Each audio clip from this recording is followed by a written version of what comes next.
And the microphone is on. Excellent. Turning that song off. There we go. And welcome back, everybody. Glad to have you on board. It is a Sunday, the last day of July, July 31st. And it's 2022, of course. And it just started raining like crazy here just moments ago. I had to rush and close a couple of windows real fast. I thought, oh my God, I'm going to get soaked. Haven't closed the one in the office here yet. The rain is actually coming from a northerly direction here, so we're not too bad off. Anyway, welcome everyone. I'm glad to have you all on board today. And Piggy is jealous about the rain. And Piggy, these are big, huge drops too. And you know, one will drown the kitten. Anyway, glad to have you all on board, and let's go through things real quick. Welcome to the moderators, and I don't know if Arizona Snowman is in the background. Hopefully he is. Piggy, of course, is here, and C&D Boy is likely sleeping. Lucas Snow, not sure where he's at. I'm sure he'll be around. And I'm pretty sure our wonderful Joseph Fields official will be busy. But I think the rest of the moderators may be hiding in the background, which is all right. We don't mind. This is going to be a longer stream. And basically, I decided to start early here. Of course, we started 2 hours early. And that is because of what is happening at Ragnar, and we love seeing that. So we're going to name the, if it's a new vent, Yvonne has come up with a definite name that we should be calling it, and I don't really have any objection to it. I think that'd be pretty good that we call that new event Siggy, and that would be pretty awesome, actually, and that would really honor Siggy a whole bunch. No, not Sid, but Siggy, as in Siggy Ragnar. And there's other reasons for that, Alex. So, but welcome, and glad to have you guys on board. So, wasn't far off. No, it's, yeah, Siggy is what we're going to name it. Siggi. And no, City? No, City won't work. Siggy, Siggi.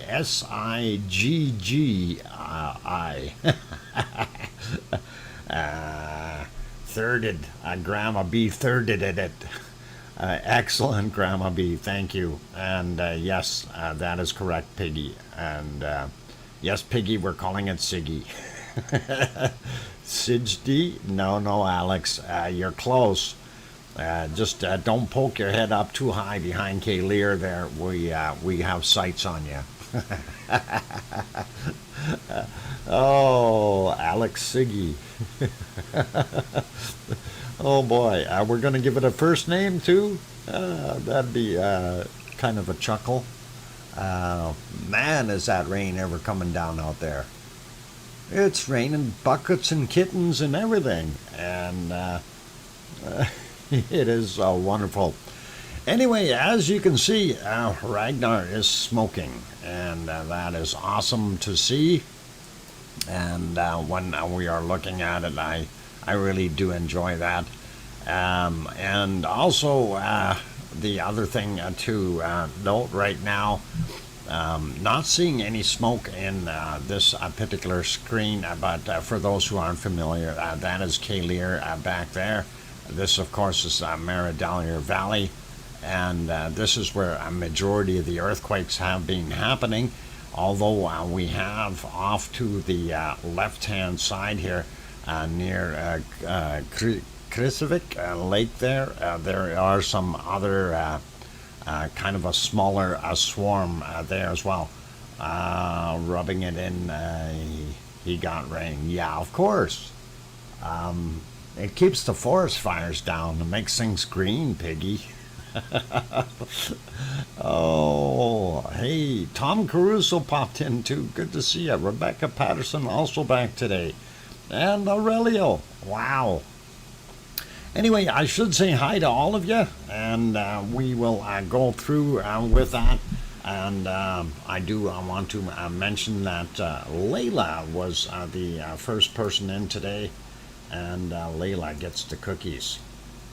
And of course, we have another view back, and this is the Ruv camera up on the hill where I did my streaming from, and they've set up again up top there, looking at Ragnar, and you can see Ragnar right there. And of course, the area in question where all the earthquakes are on that side to the north of Ragnar. So nice to see that we have that.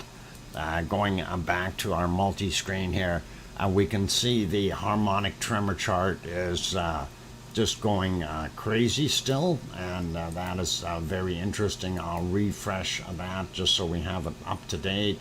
There we go. And the last one is a spike right up to the roof again. So we are looking at happy times there, you guys. And that is pretty neat and interesting. Actually, let me see if I can get onto that there and kind of point that out. So the last spike, hard to see there, but it is right off the scale as the other ones were before, as you can see. So definitely still in a contention for an eruption, but not guaranteeing anything. So that is one of those things that you guys have to be aware of.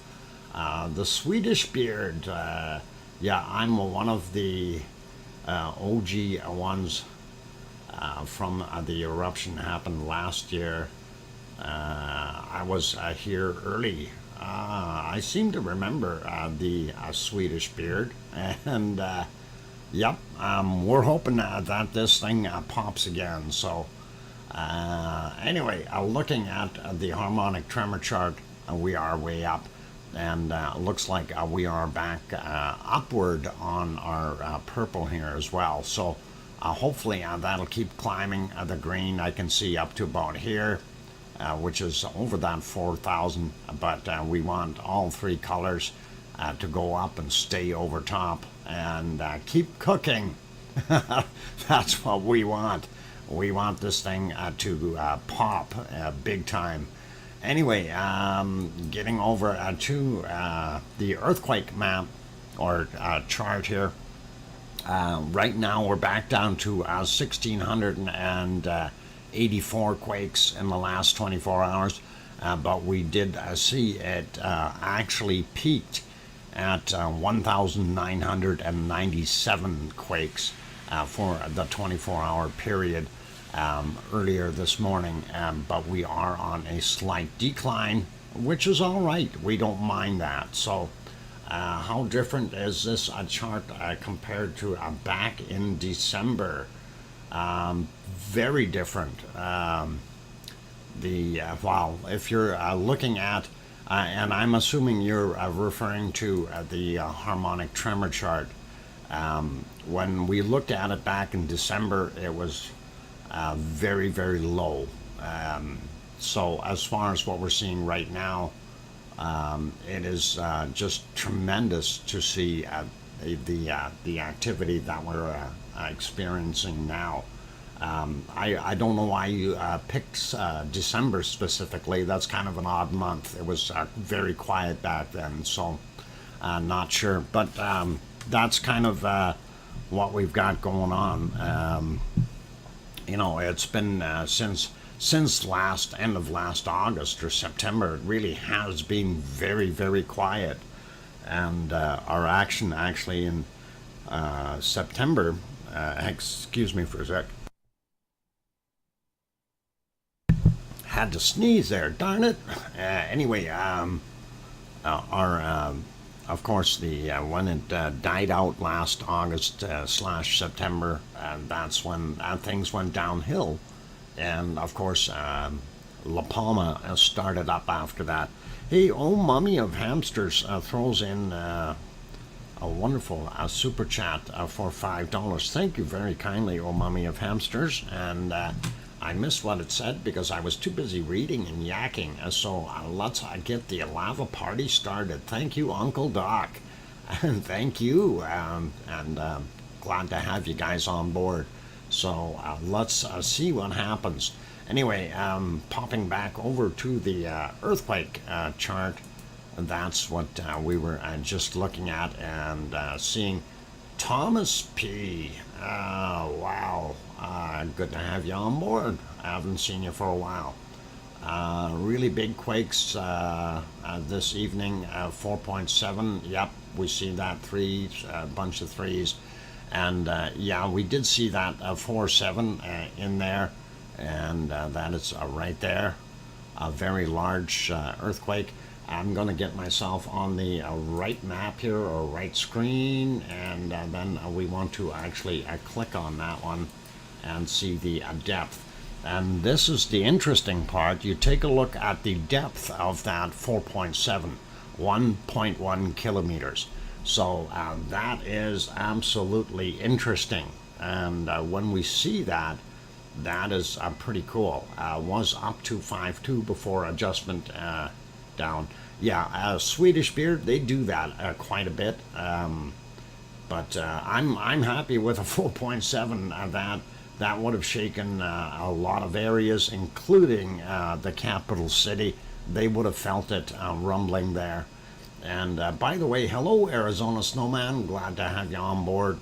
Thanks for popping in. And I hope you're doing all right. Anyway, we do see those quakes. I got a warning for it seconds after it started, saying 5.5. Ah, Thomas, that's interesting. 5.5. Well, they did downgrade it to a 4.7, so according to this one. But still, this is something that was expected, that we may possibly see a few more larger quakes before the eruption actually takes place. This was something that a few of the volcanologists and geologists predicted beforehand, saying that we will probably see a little bit more up in the mid fives type of thing, if not all the way up to a 6. Damien, okay, you think when it explodes, the likelihood of it exploding is not so much. I think we will see an eruption, but I don't think we will see a catastrophic kaboom. In that sense, we may see a fairly violent start to it, but I don't believe that we're going to see massive explosions that are going to be devastating to the local area. And if it does happen where it is there, won't kaboom unless it breaks out underwater. Yeah, exactly, Thomas. It needs that extra stuff to turn that steam, or sorry, turn the water into steam. Yvonne says that's what I'm thinking too. Thank you. And yeah, it's going to be interesting to see what happens over the next 24 hours here. And I keep on saying, that kind of thing. Let's wait and see what happens. For all we know, this could all just subside and go away. So I don't want to burst anybody's bubble by saying that, but I'm being on the realistic side of the fence here. Although right now it does appear that if it keeps going and intensifies, we will see an eruption. Whether it's tomorrow or in another 800 years, I don't know, but we'll see an eruption soon enough, I do believe. So pretty awesome. And some pretty large quakes. Also notice this 4.3 down here. It's also very, very shallow. 1750 was the time on that guy, and it's 1.1. Kind of makes you wonder. So what's going on? Are we? That's down south below Katla. I don't know what the heck. That's actually in the water, I think. Yeah, it's in the water. So, and this is where Katla is right there, that little triangle. So, if we see something happen there, that would be kind of weird too, right? But trying to zoom in on, oh, my computer doesn't even want to keep up with all this stuff here. There's just so many quakes listed in there. That is crazy. All right, come on, computer. You can do it. I'm trying to zoom in here and find out where that 4.7 actually was. That was out in the water as well. That is very interesting. So when we zoom right in, so it is really out around the edges of the island. That is pretty funky. Puts doctor's keys back in the desk. Hey, I was looking for those. How come my key fob says unlocked? Huh? Did you guys not lock it back up? Oh boy. Oh boy, oh boy. Anyway, so yeah, it's interesting to see. That one to the south of Vic is a very low quality, quite likely caused by one of the one over the Rakens. Yeah, it could be. It could be. It's hard to say what's going on right now with all of them. And for me, I think it's more or less a wait and see game. We are going to see what happens in the next little while. LOL. Did someone some Milka bars in the glove box? Oh no! Did they take those? Oh my God! Got all my chocolate bars. I was hoping for those for later.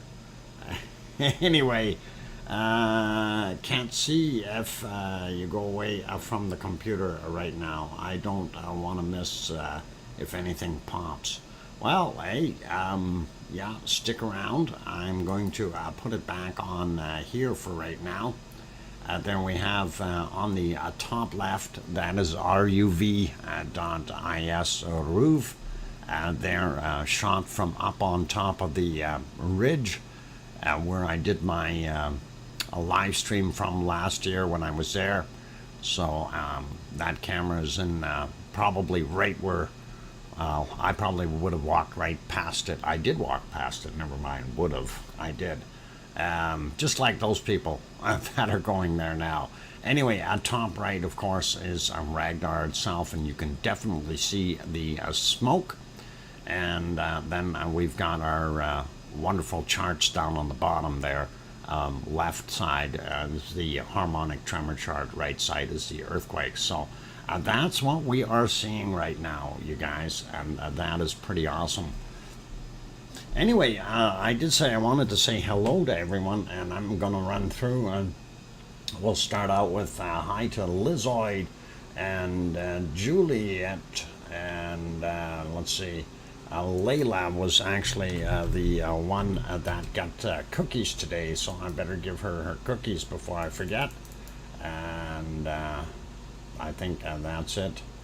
How come I spelled that wrong, Layla? There, I think I got it spelled right.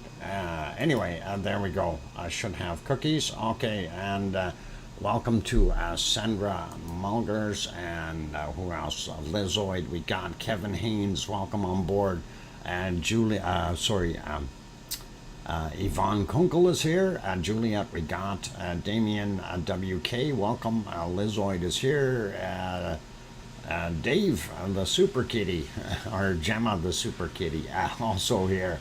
And Aurelio Perez, Swedish Beard, welcome back. and going up some more. Grandma B is here, of course. Alex France, BMAT, William, thanks for popping back in. And of course, our wonderful Arizona Snowman and Piggy are here. Thomas P also back in the house, and nice to see. And Thomas, I do believe, is still out in Iceland. Alex is also out in Iceland, so it is nice to know that they are there. And hopefully they are not in any danger of major earthquakes of any kind. We'll see what happens in the near future here. That chart is going crazy. I don't know what the heck it's doing. Switching back and forth there. We're at 1,705 earthquakes again, so it's going back up slowly. But anyway, let's keep going here. I got Aurelio, Alba Girl also in the channel, Sharon P, welcome for coming back. King Colin Deadman, welcome. Kevin Haynes is here. Aurelio, we got. Going up a little bit more here, trying to spot some other names, just so I can say hi to you guys. And we got Kevin, we got Juliet. Valerie, welcome. And I may be misremembering the month, but there was a time recently that activity picked up and folks thought it might go again. And yes, there was actually a time where we were thinking that it may pop over by Grindavik. And there was actually, there were 2 times where we had a fair amount of activity, and we were thinking that it could possibly have done something, but it did not. Mind you, it did not have the intensity of these quakes, neither the number or the veracity or magnitude of these quakes. So big difference from what we had there before to what we see now. And the ones seeing these larger quakes, once they start getting around that 5.2, 5.5 mark, this is what will kind of indicate, yeah, these are pretty hard and heavy.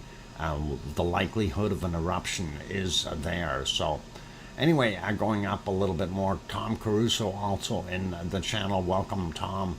And moving up a little bit more, looking for more. Oh Mummy of Hamsters, of course, is here.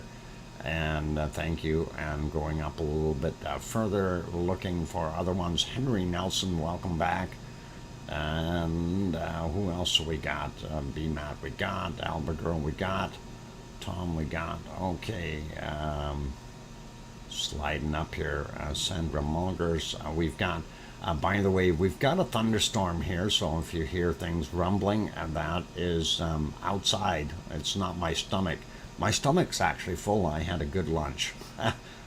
Joseph Pijoff, I hope I pronounced that correctly. Welcome. And going up a little bit more here. And oh, Mummy of Hamsters again. All right, a lot of chatters in there. That's good though, and that's what we like. Rebecca Patterson back in the channel as well. Thanks for popping back. Daryl R, welcome back. And Berger is here as well. Guten Abend, Berger, from Deutschland. Anyway, going up a little bit more. I think you're from Germany. I think you said that, but maybe you're not. But still, you're probably close, very close there somewhere. Anyway, I went back down to the bottom, and I see James. James came back as well, and let's see. I was in the kitchen making dinner. Oh, gee, you're making dinner, King Colin? You missed the pink elephants running across the volcano. How could you? I'm kidding. They were purple. No, no elephants, unfortunately.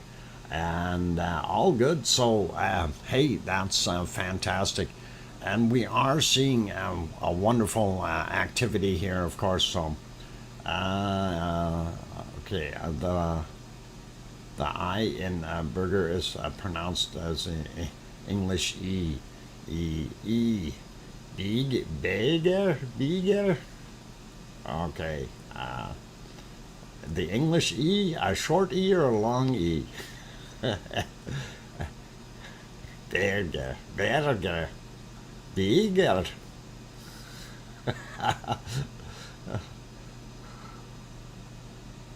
Oh, I'm going to leave it alone. I'm going to keep my mouth shut, I think. A short E. Berger. Yvonne, you're going to get me in trouble. And anyway, Liz Markman Moyler also here. And don't tell me the O in Moyler is pronounced differently as well. I'm kidding. It's all good. Maybe Polish. I don't think so, Damien, but it's all fun. It's all fun. And of course, being a German, you know, it's always difficult if you're reading something in German versus English. The letter E in German. In German, we say that's an A, and the letter A in English is A. So when we say E, and this is where for the longest time it always confused the living daylights out of me, the I and the E thing, because the I in English is I or I, and in German, of course, it's E. Yeah. Innsbruck. Is that Innsbruck? Oh boy. Anyway, it's all confusing. Let's leave it alone. I'm not competing for languages today. I love what's going on. I'm going to leave you there for a little while, though, since I've already done the little half hour here. And it's all good. And we will, yeah. Innsbruck. Brück. Oh boy, reading that is pretty awesome. Hey, Steve Van Voorde. I hope I said that right too. Welcome back, Steve. And let's see. Hi, Doc. Watching from Belgium while I'm ironing. Oh, wow. Okay.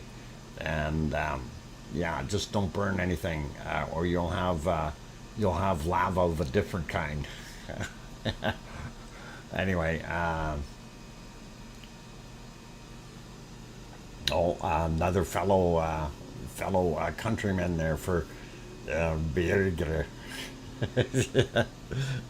Awesome. Okay, anyway, you guys, I'm going to leave it there for right now. I'll let you guys watch this wonderful stuff. And what I am going to do is I'll pop back on at the top of the hour. And we'll kind of do it that way for right now. Ooh, that was cracking thunder there, and I will do that. And for right now, I'm just gonna take it easy. So I will keep an eye on things. So if you see things switching automatically and stuff, that's just me doing this in the background, and we'll carry on with that. So. Like I said, we'll be back at the top of the hour, so 1 p.m. my time, and that is, let's see, that is in about 20 minutes or so. So enjoy the show, and if you see other screens popping up, that's what you'll be seeing, and it'll be interesting if we flip through some of the other ones. So. Yep, 3 babies and a mum now. Okay. Are you taking care of them? The little three krakens. Little baby krakens. Anyway, you guys, if you are enjoying the show, by all means do hit that like button. Help us out. And let's see if we can get the likes up as high as we can go. YouTube analytics, definitely rely on that, and we really appreciate when you do hit that. Also, if you can share this out either in your community tab on YouTube, or whether you use Twitter or one of the other ones, you can definitely give it a quick shot if you can. That would also be really, really appreciated. In the meantime, I'm going to leave you there, and I will be, like I said, in the background, pulling strings, moving mirrors, and getting the curtains to go up and down the right way, if you know what I'm saying. And we just had another, what is it, a 4.5 that just popped in, as you can may see there. 4.5 just happened at 1747, and that is at 1.9 kilometers down, and 4.5 in magnitude. So definitely seeing more rumbling going on there, you guys.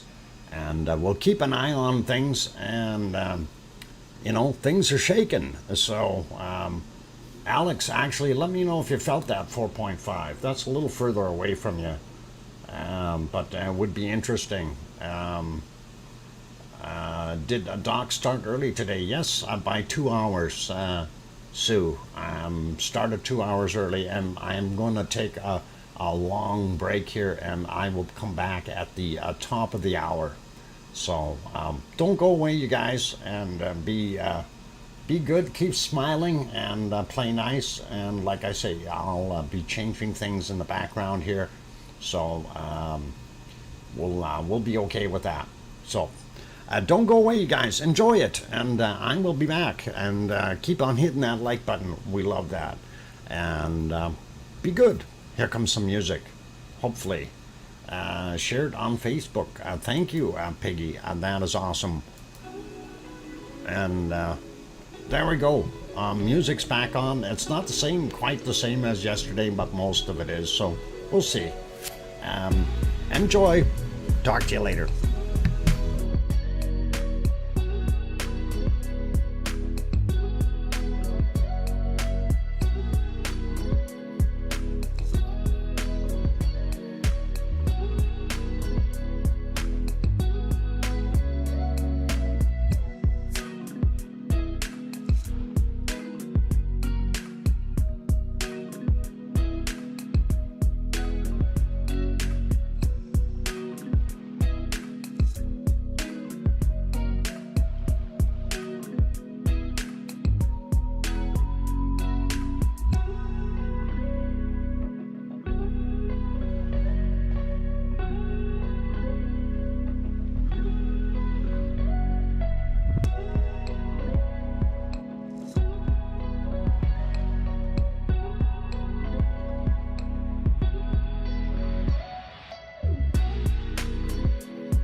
And there we go. I've got my microphone back on. Welcome back, everyone. Glad to have you on board.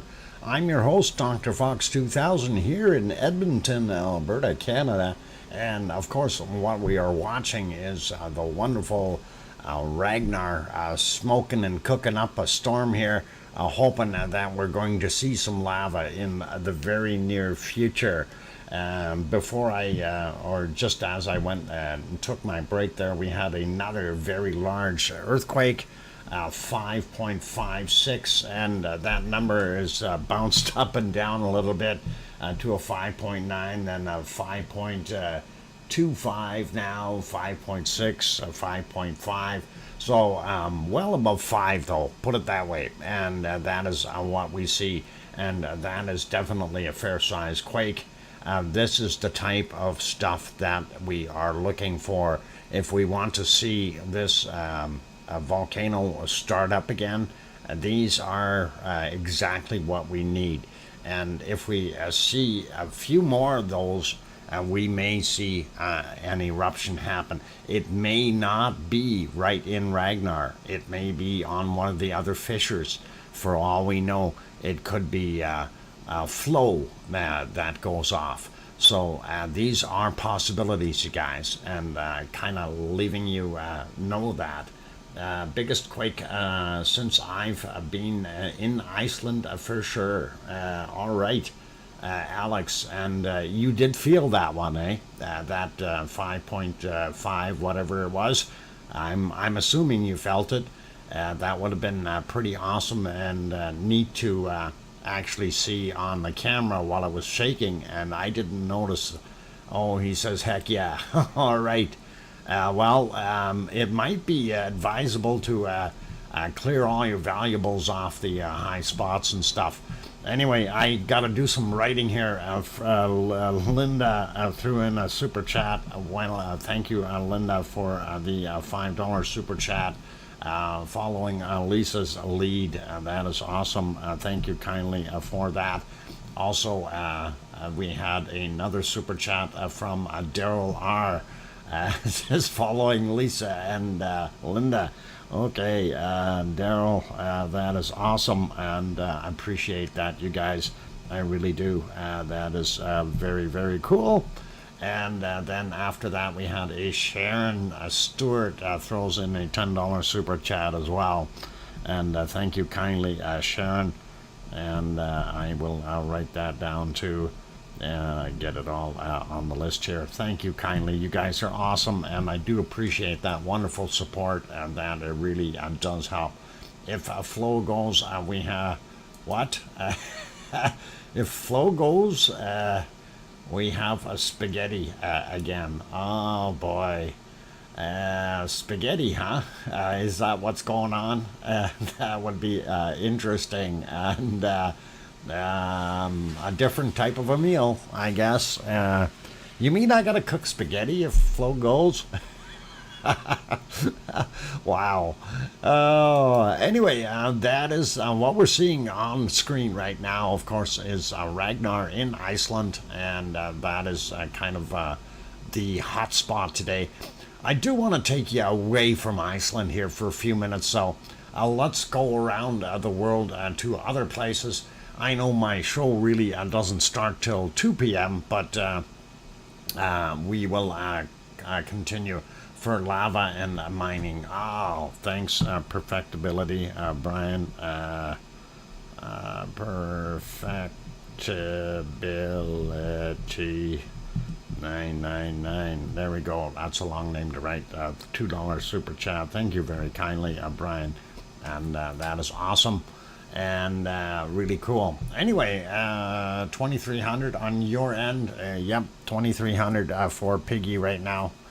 So I guess a little bit later, and that's she's what, 4 hours off of Iceland's time, a little later there.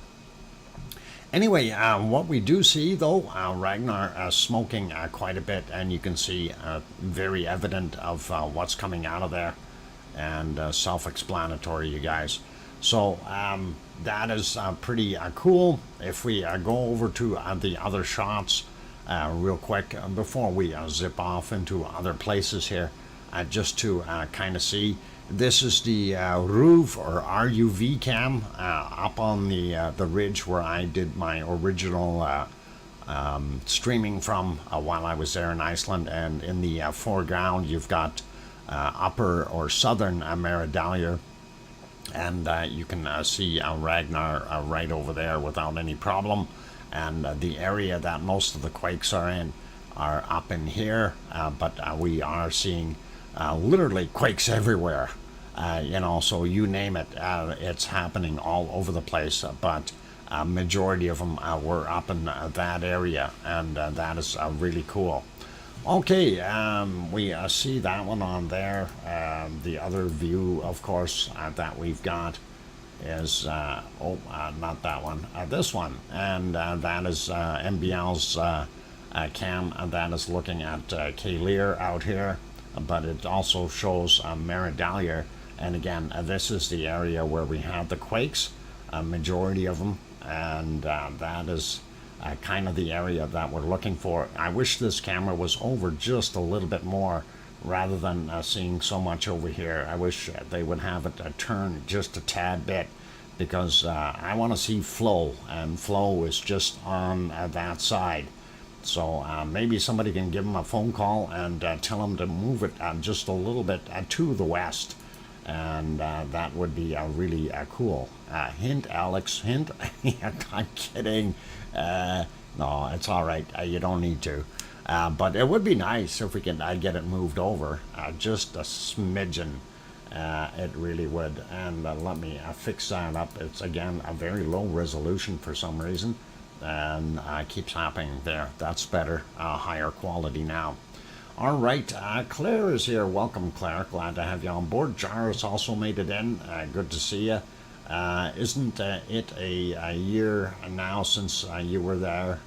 Yeah, actually, on the it will be a couple more weeks, and it'll be a year since I've been there. So, yeah, the 1 year anniversary, and maybe Ragnar is going to wait and give me a big anniversary gift. Shake, rattle, and roll. There you go, Steve. Rasterum also here. Welcome, Christian, also in here. Hoping it happens. Welcome, you guys, and glad to see you. A lot of old faces and new faces in here, so glad to have you guys all on board. I'm your host, DrFox2000, located in Edmonton, Alberta, Canada, about 3,000 kilometers away from wonderful Iceland there. So I love watching it and seeing it, and streaming it, I guess, and seeing what's going to happen in our near future. Anyway, let me get back over to the other charts here. Wanted to take another quick peek at the harmonic tremor chart before we zip off to other places. As you can see, it is still solid, and kind of picked up activity. If we refresh, that will probably still give us about the same. Yep, just thicken that line up just one more line, and it is pretty awesome to see that very, very heavy activity going on there, and that is definitely an indicator that we've got some action down below. And again, I want to caution and kind of say, hey everybody, just in case this thing may not erupt at all. We may be getting a show of earthquakes like crazy and a little bit of smoke, and it could simmer right down. Just so be aware of that. Keeping fingers crossed, though, I really do want to see it pop, and that would be really, really nice. Volcano puns are volcano puns are puns of great magnitude. Yes, they are indeed. Magnitude. We get you there, Swedish beard. Anyway, okay, so last one in there, of course, they changed the value on that again, but that is okay. It's above a 5, that's all that counts. 5.42 is what they're saying now. That was, what was it? Kilometer and 1.9 kilometers down. So that is pretty cool. And that was at 1747. Very, very large quake for Iceland, for sure. And one of the bigger ones this year, I think. Although our count is technically going down as far as how many we've had in the last 24 hours. Oh, I see what it's doing. Every time I go over there, it does that. I go up and over and kind of point here. You see 1663. We peaked out at 1997 earlier, and then it started dropping again. So that is kind of where it's at. But the size, the physical size of some of these quakes are getting larger, and that is usually an indicator that things can happen, and that's what we're hoping for. I see a couple more people in here. Resterum, if I didn't say hi to you, welcome. Joris, I did see you earlier there, so no problem. And I think we got most of you. If I didn't say hi to one of you that's in here, please don't be upset, don't be mad. And I try to say hi to everyone, and hopefully it'll happen. Actually, I'm going to change this back to a 1 minute thing for, we do have subscriber mode only on. I'm going to put it down to 1 minute. So for those people that are not subscribed, if you do want to chat, you have to subscribe first, and it takes 1 minute before you can get in there and do that. Unfortunately, we've had to turn that on because of the spam that we've had. Never kick a volcano. You might crack a toe. Oh boy, now he's getting into bad jokes. Bad. We've heard that before, you know. Anyway. All right, all cool. Anyhow, you see that massive quake right there, and the swarm. It's an absolute mayhem in that area. Not worthwhile zooming in. If you wish to, type in earthquake 3, all one word, and you can bring up this particular chart yourself and have a go at it. And that'll keep you happy. Let's take a look, though, at other places around the world, since we do cover a multitude of volcanoes here and different activities. So, yes, Juliet, bad dad jokes, really bad ones. Oh, boy. And don't get me going. I don't want to do bad jokes. We've got an X on the screen. What happened to that one? I'm going to have to refresh it, I think, and we'll see. Yep. And the browser here has been doing some funky things. I'm not exactly sure what's going on, but I've got a sneaky hunch I need to do a full reboot on this machine and go from there. Anyway, a nighttime scene. This is what we've got right now in Sicily. Of course, it is 21:14 or quarter after 9 in the evening there, and Mount Etna, of course, is not visible at the moment due to it just being where it is in the dark. So up here somewhere, and we can't see that. What I'm going to do, though, I did have a recording. I didn't make it a time lapse, but I have a recording from 6:22 a.m.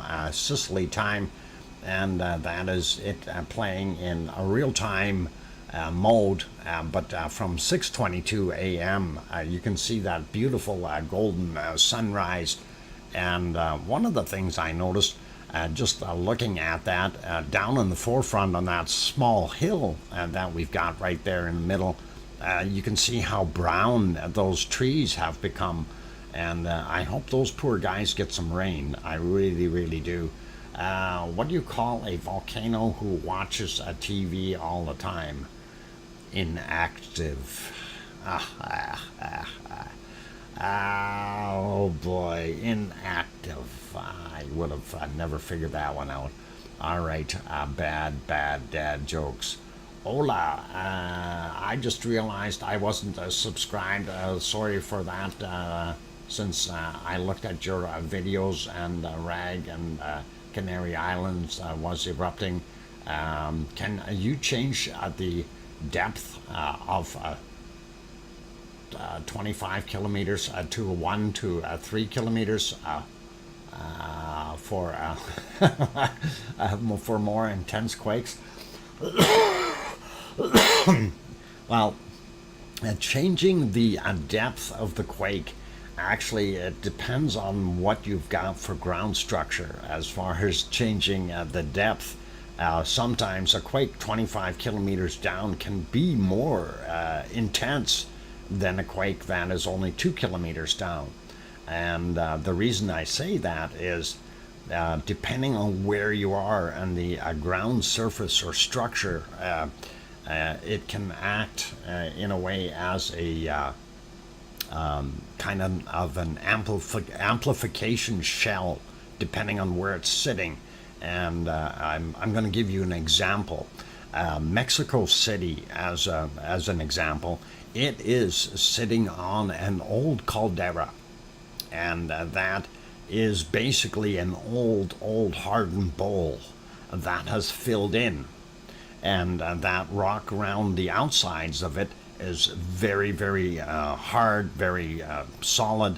And when we had that last major quake in Mexico, which was over a 7, and it caused so much damage, the reason for it was because of the reverberation within that bowl. And yes, that was quite a distance down. Had it been more shallow, there would have been less damage.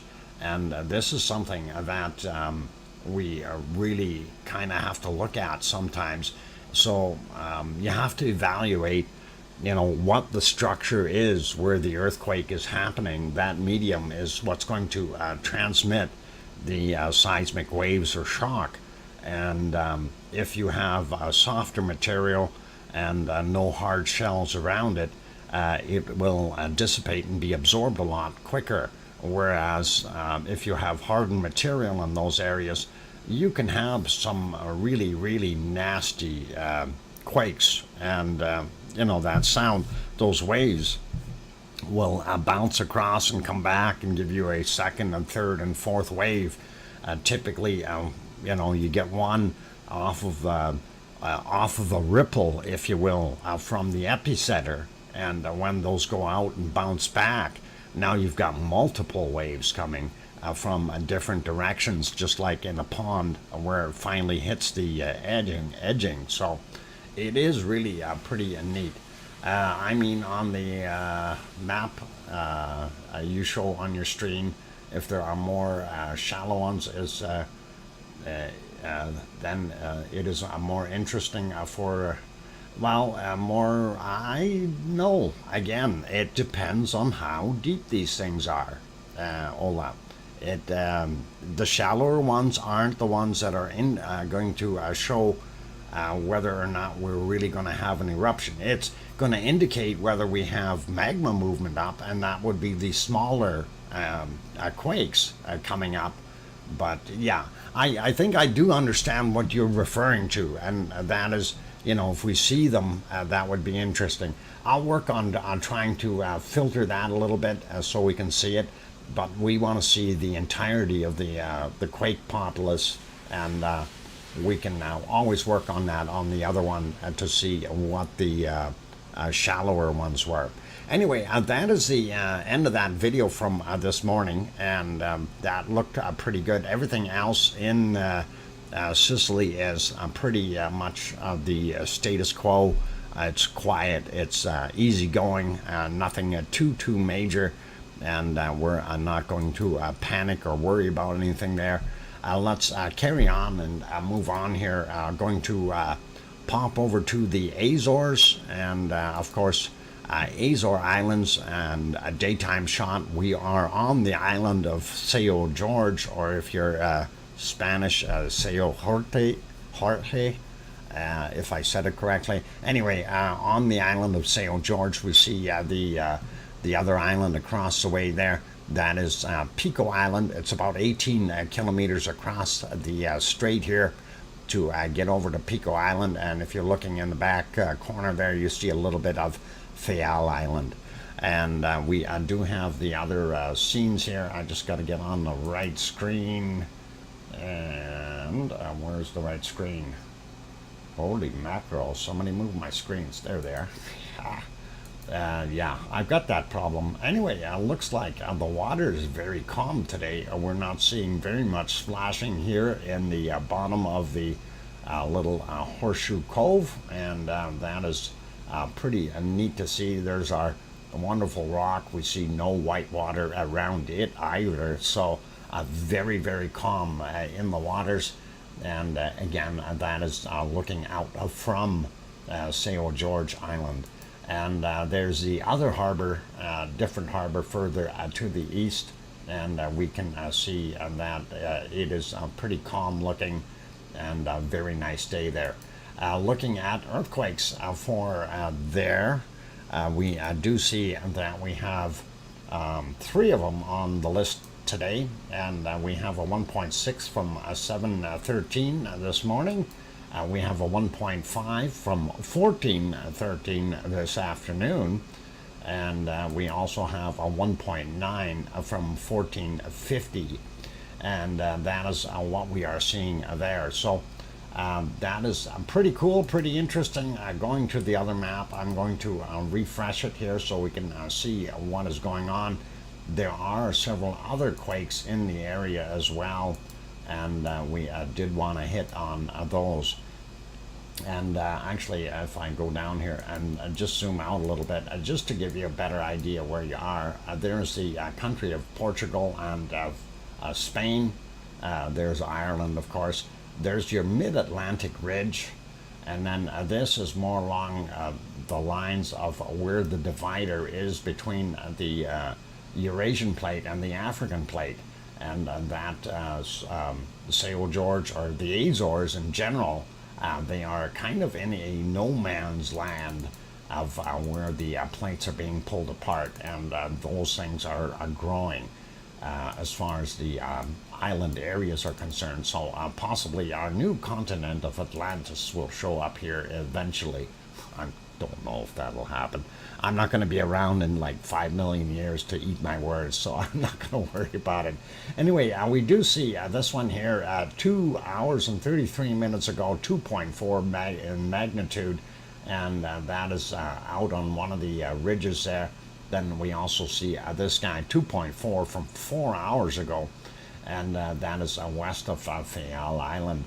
Zooming in a little bit more on what we have on St. George, and there are the 3 quakes, and there's the one that's 12 hours ago, 2.0, and 2.2 is 5 hours ago, the other one 1.5, also 5 hours ago.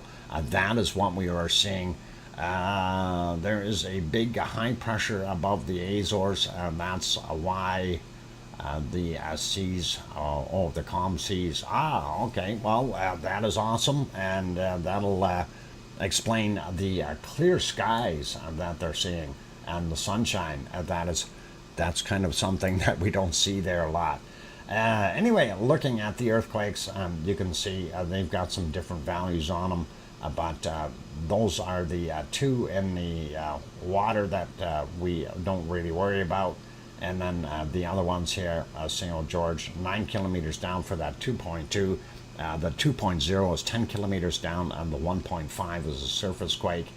So that is what we've got. I'm going to try to bring that up. Of course, I wouldn't do that. Going back and doing it again. And there we go. I got it that time. There we go, and see the 2 up on the top surface level. And then down here, 4 kilometers down, and one about 9, and the other one at 10 kilometers depth. So that's kind of what we've got. That looks not so bad for today for the Azores. And I'll put it back on this guy so I can always find it, and put that view back to this. Taking off and going over to Mexico. And let me see if I can find our Mexican friends here. Oh, hang on. Maybe I don't want to go to Mexico just yet. Let me do this slightly differently. I am going to go to Japan for right now, and you can obviously see why.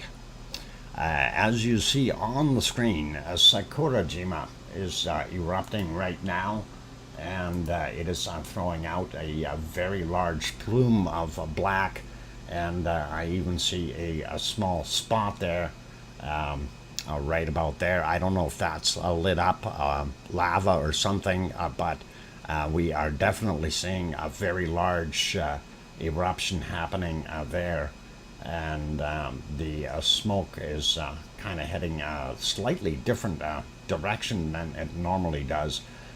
If we go up to the close-up cam, unfortunately it's not working. Let me refresh that and we'll see. And that might not go either. That might be off.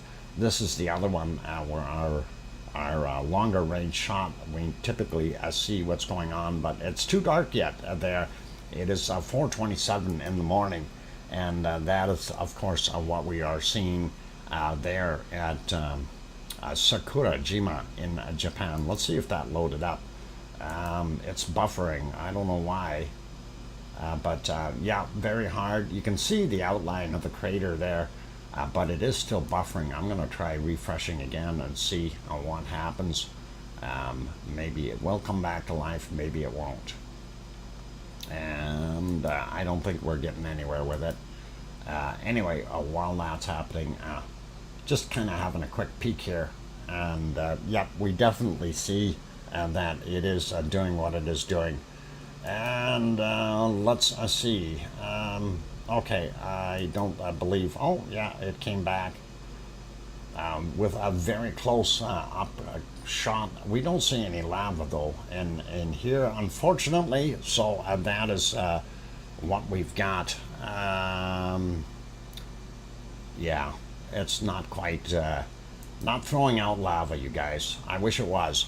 Okay, getting back to where we were though, we already looked at St. George. I wanted to pop over and we'll go have a look at Popocatépetl and see what it is doing with his friends.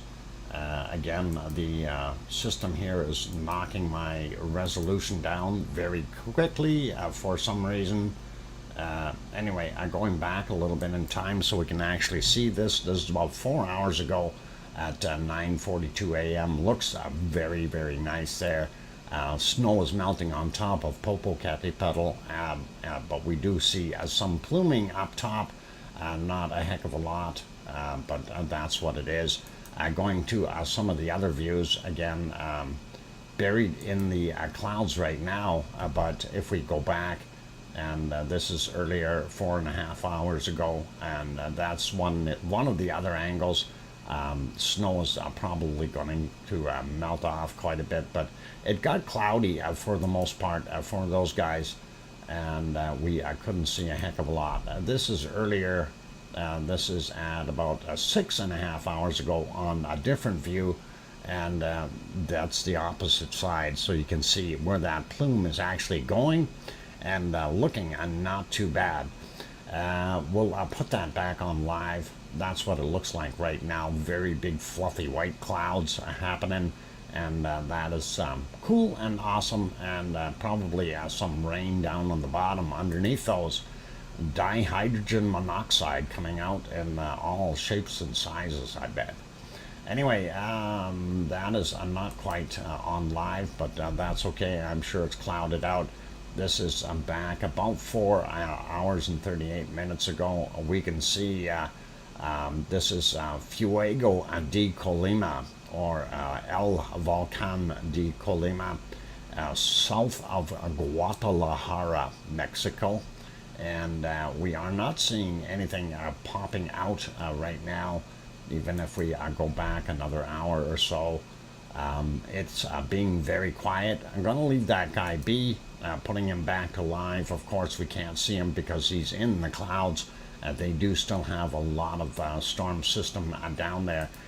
So our visibility from the other Fuego is probably going to be nil.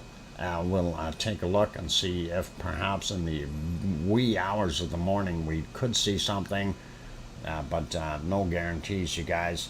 Okay, we went back and we've got 12 hours of gray screen.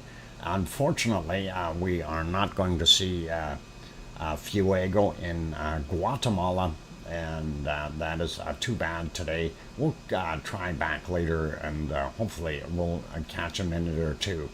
Popping over here, we see a little further south in Nicaragua.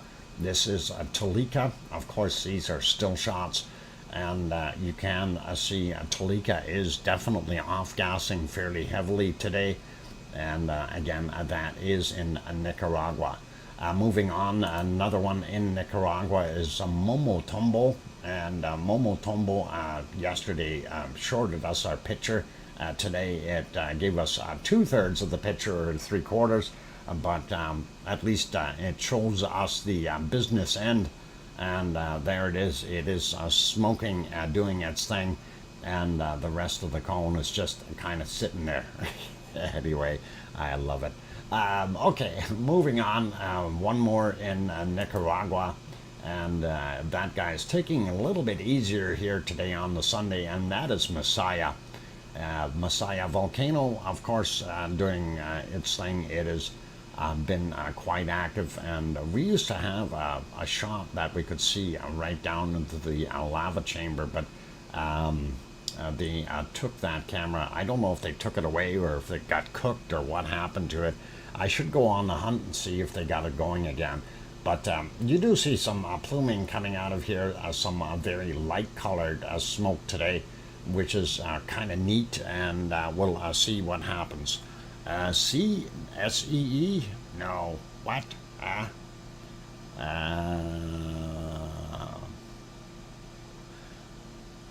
Okay, all right. I don't know what they're talking about. I'm trying to follow the chat at the same time, so it doesn't work. All right. Okay, I'm putting it back on Popocatépetl, just so I know where the heck I left that screen later when I look for it. I can tell by the gray clouds. Anyway, looking at the time, technically I should be taking a little bit of a break, but we'll keep going with a couple more of the volcanoes here. And this, of course, is Merapi, and Merapi again had cloud issues all night long as well, and that made me quite disappointed, but hey, I'm just one of those guys, right? And we haven't seen as much material coming out of Merapi in the last little while either, and there's a good example of the cloud issues right there. And this is what I was kind of referring to. And as we go through, the further back we go, you can see how poor all three cameras are at that point. And we get back right into the daylight hours, and we barely see it. And again, very, very poor conditions there. So I'm going to leave that be and not worry about it. We will take a look later and see what it is doing. And popping over to New Zealand really quick. And this is Mount Ruapehu. And Mount Ruapehu, of course, is in the clouds as well. And there are a bunch of UFOs that have landed there in New Zealand. And they're doing their thing. I really don't know what's going on there, but that's kind of weird. At least the 1, 2, 3, 4, 5, 6, 6, maybe 7 spaceships landed there, and they're checking out the area. I have no idea what's going on over there, you guys. Possibly some emergency vehicles or something. Not emergency spaceships. So, just so we know. But you never know. I mean, I can't identify what's there. But we do see them kind of flickering and blinking. So possibly some kind of emergency crew reacting to something. Hope nobody is hurt or anything like that. Don't even know where that would be. It's so darn dark out there. It's hard to see anything. But it does look like it's further down. A mothership? Could be. Yeah, it might very well be. But who knows? Anyway, let's leave it alone there at Mount Ruapehu in New Zealand, and we'll pop over to our next one, and of course that is our Indonesian monitoring there. So what we've got is Luolatok and nighttime shot here. Very hard to tell, but it is off gassing a little bit right there. And that is the top left screen. Bottom one here, of course, where the mouse is going around, that is Semeru. We can see the top of Semeru, but we are not seeing any lava or smoke being emitted at the moment. Bottom right hand side is Awu. Awu is, hang on, I wonder if that's, no, that's as good as it gets. Awu, of course, in the dark, we can't tell. And Krakatoa, I can't tell what the heck is going on there. It doesn't look like that camera is seeing anything. Let's see if we can back up a little bit and see if there's anything showing earlier. This should be about 2.5 hours ago. Yeah, you can barely see a little bit right there, but not anything over here. So that smoke may be coming right towards the camera and basically blocking everything out. Just a direction of the wind and not making it for good visibility. And again, you don't see a heck of a lot there. You do see a little bit of a plume over down here from Semeru. That is kind of neat, but nothing from Krakatoa. So that is it for right now, you guys. I'm going to put you back onto our wonderful Ragnar, and we'll keep an eye on that. I will refresh our harmonic tremor chart right now, just so we see where we are at, and that looks pretty darn solid still, and that is awesome. And we will also kind of have a look at the earthquakes. The last one there, of course, being a 5.42 is what they're claiming now. It was a 5.5, 5.7, 5.9, and then 5.4, and then 5.2, and then 5.4.2.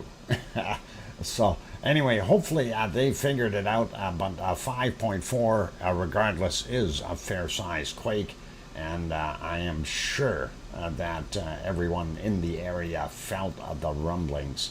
So on that friendly note, though, I am going to go take a break. I see a few more people popped in. Duchess Developments, welcome back. Ariane, welcome. And let's see, who else popped in there? DJ Puff the Third is here. Sue Hayes, I see, welcome. And Nancy Buchanan, of course, is here, welcome.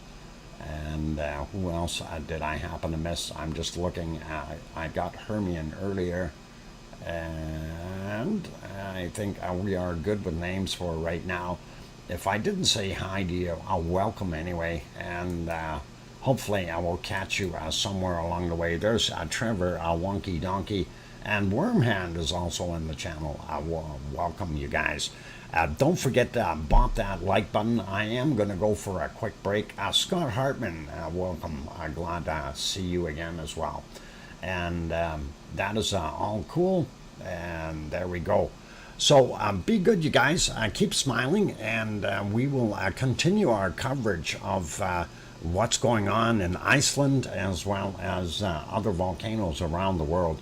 And I did start at 12 noon today because of the activity in Iceland. I thought it was prudent for us to be there just in case we do see some lavally goodness popping out. So on that friendly note, though, I am going to go take that break, and keep smiling. Stick around. We are not running regular schedules today, so I don't know what time this stream will end. Depends on what the volcano is doing in a couple of hours, that kind of thing. So we will go from there, and I'm not overly concerned about, keeping it to a 2-hour stream. We'll definitely exceed that. So Stick around, you guys. We're going to keep going. And that's it. I'm your host, DrFox2000. You're watching VolcanoX live stream, and I'll be back in about 5 or so minutes. Maybe a little bit longer, maybe 10 minutes, 15 minutes. We'll see. But yeah, we'll try. Maybe I'll be back right at the top of the hour. I think that might be good. Then we'll do this all again. All right, I'll be back. If the mic shuts off.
Okay, I've got that microphone back on, and no problem there. Welcome back, everyone. I'm glad to have you all on board.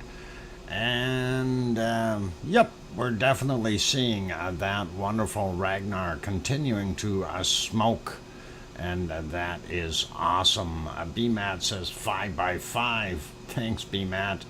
And that is all cool. And Arizona Snowman says, oink, doctor. And wow, you're back, Dr. Fox, right on. Yeah, I hope it is right on. Anyway, welcome everyone. I'm your host, DrFox2000. You are watching VolcanoX live stream. On screen right now is Ragnar, better known as Philadelphia or Geldingadarle. Or that's where it is located, actually, in the valley. And that is pretty awesome to see this guy smoking since last year is when it kind of died out. And I'm happy to see it attempting to revive itself. We'll see what's going on. Hey, Linda came back too. Excellent. And Swaney saying hello, Dr. Fox. Welcome. Glad to have you on board. There may be a few others that popped in. Welcome to all of you. Anyway, I am running this thing. What I've been noticing on occasion here, I'm getting some kind of flicker every once in a while, and I'm not sure what is causing that. I've never seen that before till yesterday, and mind you, I never had the other earthquake map open all the time either, and that is the one that we were using, and of course that is this guy right here that we're going to, and I'm wondering if that is causing some of that. But anyway, there you see that latest quake. It was huge. Would have been felt by many people, and including the people in the capital city of Reykjavik. And that is a 5.42 is what they're saying it is. Iona, welcome. I hope I said that right. And then also Misty Gris is back. Hello from France, all lava lovers. Welcome, Misty Gris, and thank you. Anyway, that is what we're seeing. I like to use the use of a pole.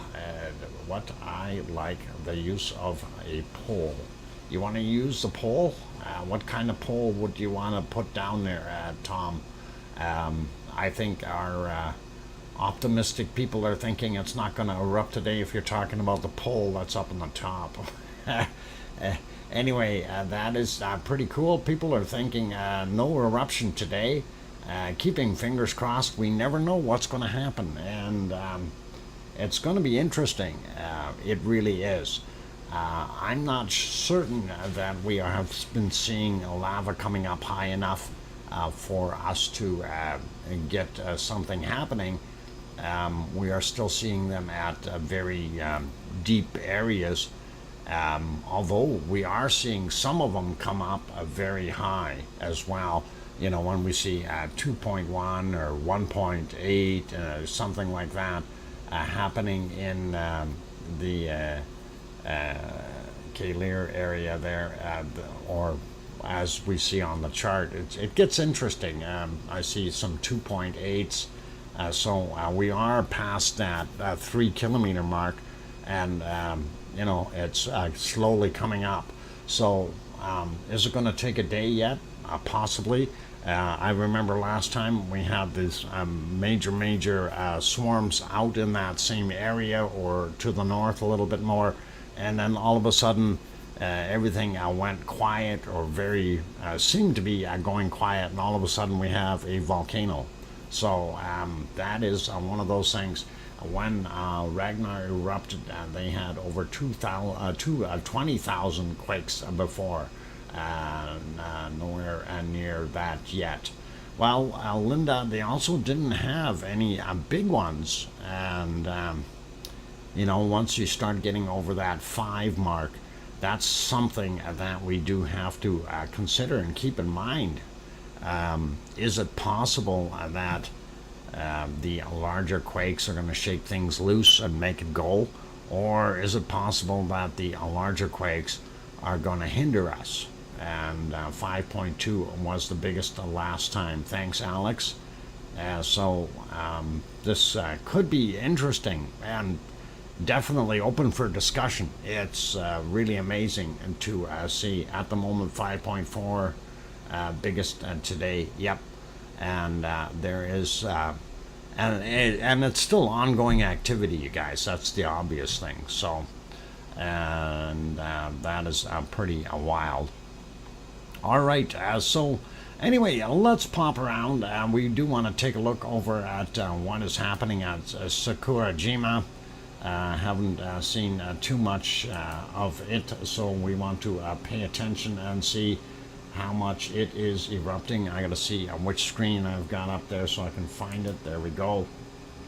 And actually it is erupting, and we can see the darkened plumes of ash pushing up into that cloud that is sitting there, and that might be more evident on the close-up cam. Perhaps not. No. Well, maybe you can see a little bit of it right in here. And I'm still trying to figure out what that flickering is about. That doesn't make sense to me. Let me try something while I'm here on this one. I'm going to just try changing something for a second and see if that works. And hang on. I'm going to copy this and actually close that guy and see if that still flickers after that. There's something causing it to flicker every once in a while on my system, and I'm not sure what the actual issue is, but we'll find out. I did now remove the other earthquake chart, and the flicker seems to have stopped. Things that make you go, very interesting. Okay, that is awesome. Hey, Two Pineapples is in here as well. Aloha, Two Pineapples. I'm glad to have you on board. I see Echo the Bot made it in as well. And let's see, who else did we see in here? We got Scott Hartman earlier. Kevin Haynes is here. And Tom Caruso we got. Trevor we got. All right. Anyway, well, welcome to all of you, no matter what, and that is all cool.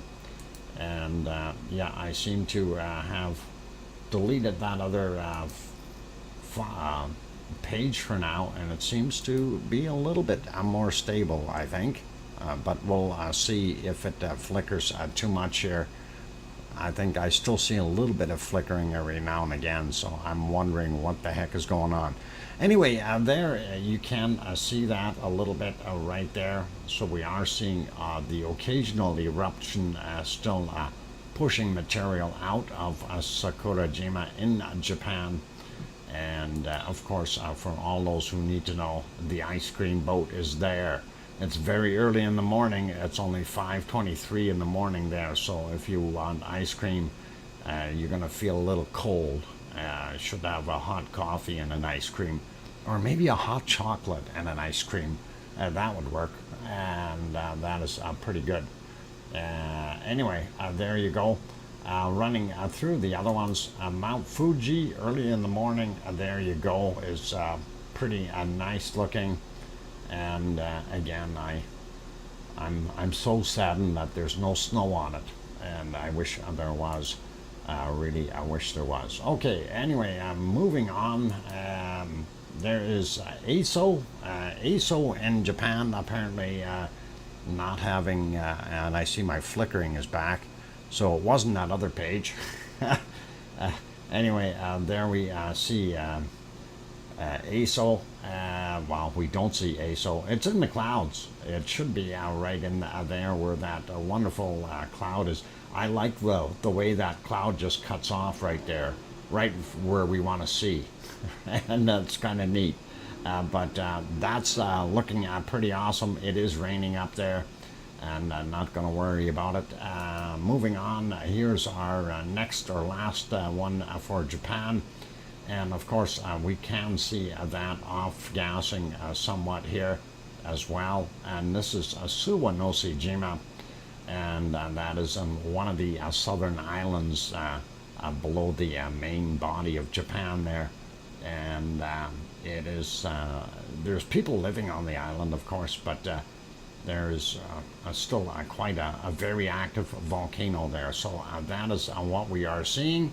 Not bad stuff so far, and let's pop it back here and just kind of peek at that. Yeah, we see that really dark gray in there, so we know there's some dirty stuff being ejected out of that volcano, but we'll check back on that in a little while. And we'll move on to our next adventure. Where are we going? Too early for Taal, I believe. And yeah, way too early for Taal. There is Taal. Taal is really dark, and we can't see anything over there in the water. So we'll leave Taal for later. Let's have a look at Yellowstone. See if we can find any Sasquatches walking around.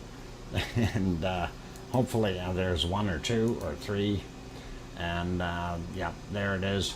They're swinging their camera over. Maybe we've got something happening. And, you know, for such a big outfit and such a big country, they could have this in 4K instead of 720p. But I guess the infrastructure just is not there. It'll take time for them to update.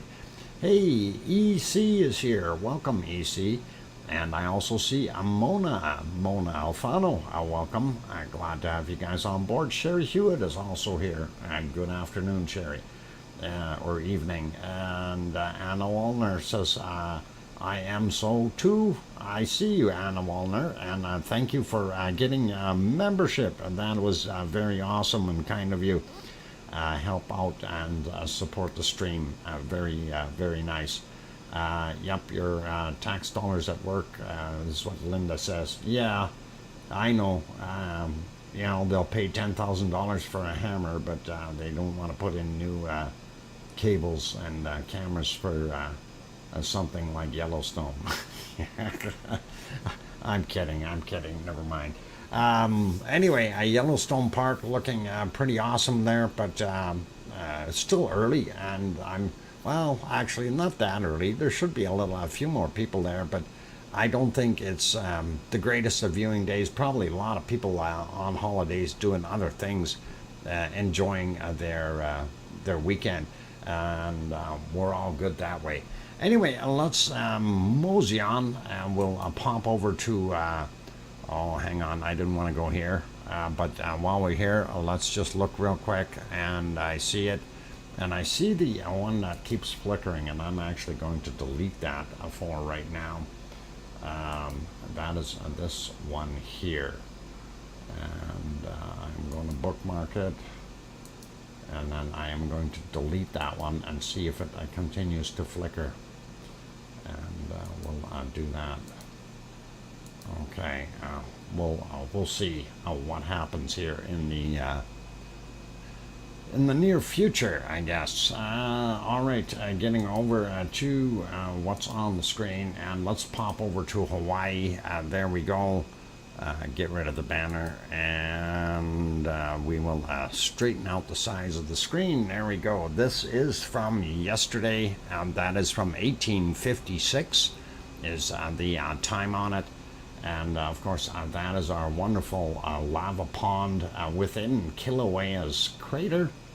And there we have the toe area, or, well, at one point in time it did resemble a toe. Now it looks like an extra blip or a wart or something. I have no idea.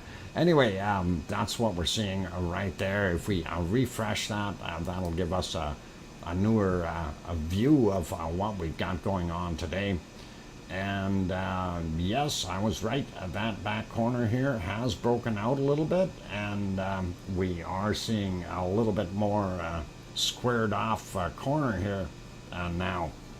So very interesting. we are making progress. The pond is getting bigger. That is very cool. Anyway, there is the lava tube coming in at this end and down here. You can clearly see how that flow lines popped out, and that is where the lava is pouring into the lava pond. And of course it's exiting in some of these places over here where you can see the bubbling and splashing up. There should also be a lava tube going over into the toe area that keeps that full, and that is around here somewhere. And this definitely has filled itself up and bridged over very, very nicely. And I remember that used to be just a tiny little bridge in between here. You could see in very well. And then, of course, before that, for the longest time, there was just absolutely nothing bridging it whatsoever. I do notice right here we have more settling of this material right here. We now see that this has dropped down maybe about 20 or 30 centimeters, like a foot maybe, 8 to 12 inches, if not a little bit more. Hard to judge from a distance, but this piece here is sinking or subsiding into the lava pond, and we will keep an eye on that and see what happens in the future. Moving on, next, this is from yesterday, 1859, or just about 7 p.m. Yesterday in the evening, Hawaii time. Your primary vent right there. A secondary vent with the divider is right in here. Or, well, that is feeding this, and then this is feeding the lava pond. And that's kind of what we're seeing. Too dark to tell what the other areas are doing. Let's refresh that and take a look at what it looks like right now. Ooh, nice clear shot. All right, wow, we still have some smoke in here, but not bad.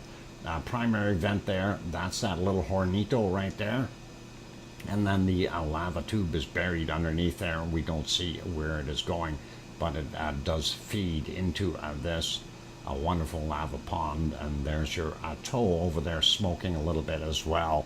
Not sure why this area is smoking or these other spots in the back, but the thing that we do have to be aware of is when newer, fresher, hot lava is hitting older, cooled off, dry lava, if you will, it has a tendency to smoke and cause a lot more white ashy type smoke, which is kind of a neat thing in a way, but also not good. Don't want to breathe it. Anyway, you can see a ring around here where it almost looks like, and you're probably right, is that area is actually elevated. This area in the middle here is higher than the outside areas. And you're absolutely correct. This has lifted up and is floating. It's very similar to what the original Pig Island was doing. This is what it appears to be doing now, and that is floating. So I'm surmising that in the future this will break down and get smaller and smaller and smaller, and end up in a kind of a similar configuration as what we're seeing here with Pig Island, possibly lifting up a little bit more out of the lava pond as it gets its floaters on the bottom there, sort of, I guess, for what I've got. Have to go pick up dinner. Hey, what you getting, be Matt? And no worries. Anyway, that is what we're seeing there. Popping over to the other view from the other side of the caldera. There is, again, from last night, the lava pond and the toe area. Of course, over there you can see the primary vent and the all the smoking, secondary vent, or a little hornito there. That is got the lava tube in it feeding the pond, and that is pretty good. We don't see so well around the edges here because of that smoke and the blue, and that's kind of what we're looking at. There we go. Refreshed, we see all that smoke again, primary vent, little hornito there, and hard to tell, but it is there. And then the lava tube, of course, hiding underneath, feeding this area, and then a separate one feeding the tow area. There you can see how much more Pig Island has actually lifted up and out of the lighter, crusty, floaty material here. But again, you can see very evidently that this is kind of an edge or ridge crack.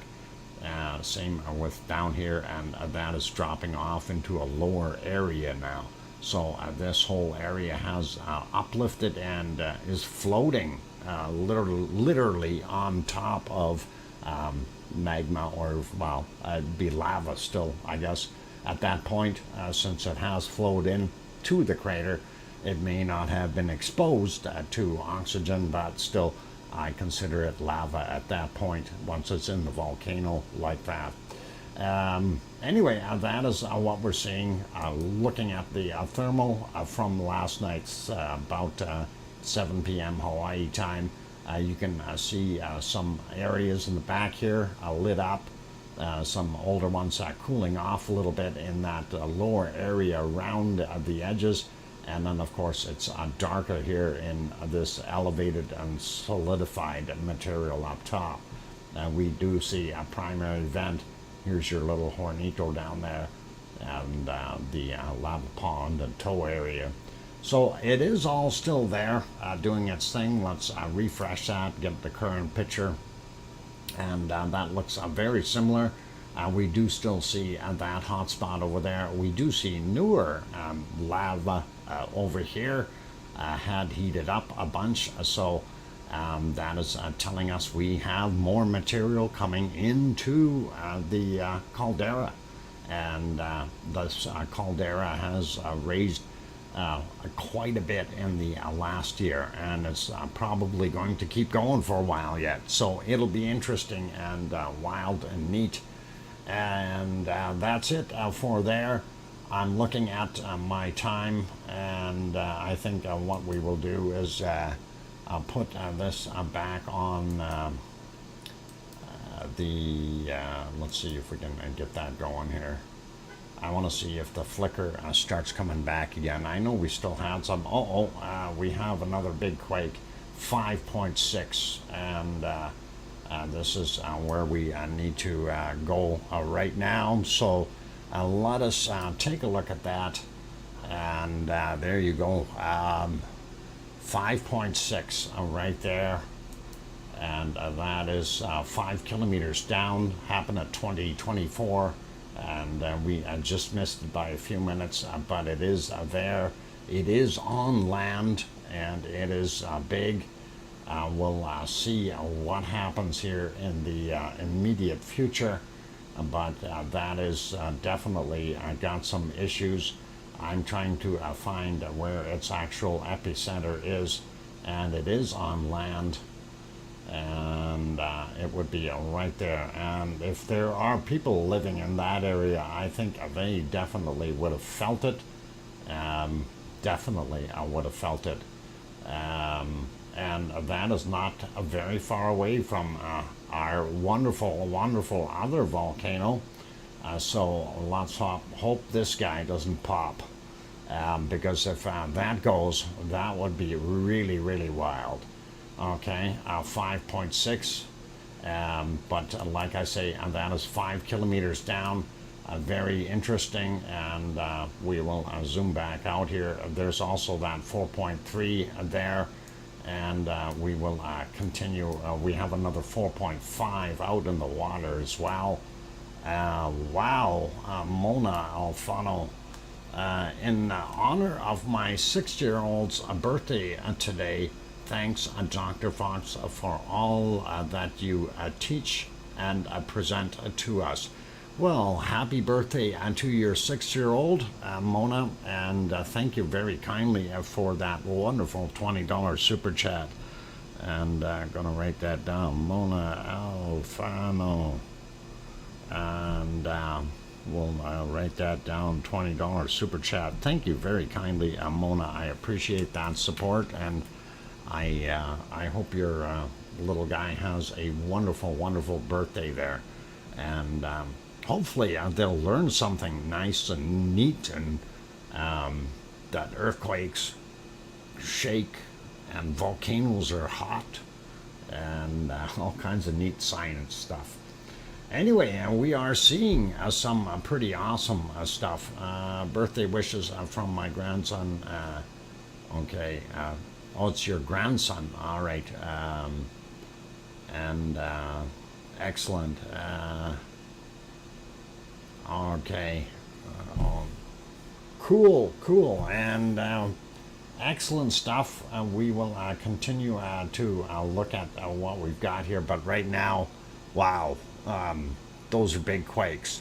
So these are some of the biggest quakes that we've seen in Iceland in the last little while. And of course, these larger quakes are what we figure will trigger another volcano. I know that sounded kind of punny, but it wasn't intended to be. It seriously will trigger some volcano somewhere if we can continue to see a few more of these. And our likely candidate right now, of course, is Ragnar, and we're keeping our fingers crossed, hoping that is where it will erupt. That will be the most convenient area for most people. And the reason I say convenient,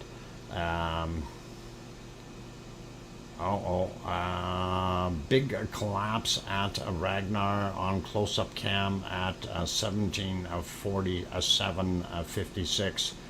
Okay, Sue, I missed that. 17:47:56, and we are going to have a quick peek at that, see if we can locate that, and then we will get back. Oh, that's not where I wanted to go. That will guide me though. There it is. Okay, so 17. Let's see if we can get back to it. 18, 17. And why is my quality gone down? Of course, they do everything to get me not to see what I want to see. 42. 46. Okay, we can play from there. Let's see if we see something shaking. So you said it was from 17:47:56. We'll have a look here and see if we can see. Is there any camera shaking? And I'm just curious if you noticed the cam shaking at the time.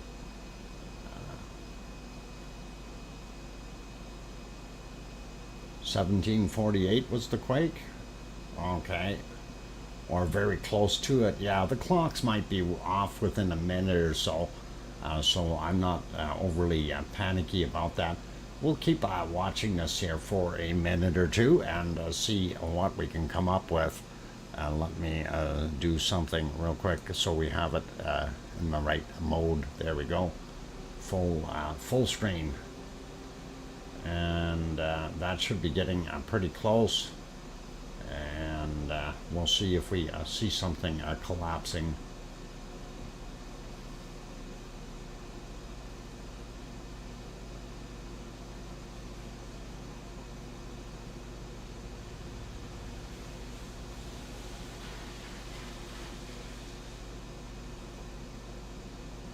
Okay, yep, there goes the earthquake, you guys. That was the earthquake. And yeah, look at everything. There we go. And the cam shake, and you see everything is doing its thing. So that is definitely there, and that was an earthquake. And that is pretty wild. And thanks for providing that time. And yeah, it definitely did shake, and it definitely did cause all kinds of things to rattle and flip around there. So definitely no doubt about it. So we had the earthquake, we had a major collapse, and that is pretty wild. Pretty wild. The power in that. Yep, absolutely. Just terrifying amounts of power. And that is just wow. Incredible.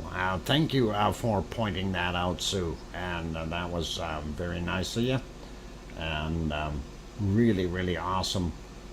We'll definitely have that in the stream here. So gonna see if we can isolate that and show that as a little separate quirky, a little thing. So pretty cool, and wow, thank you.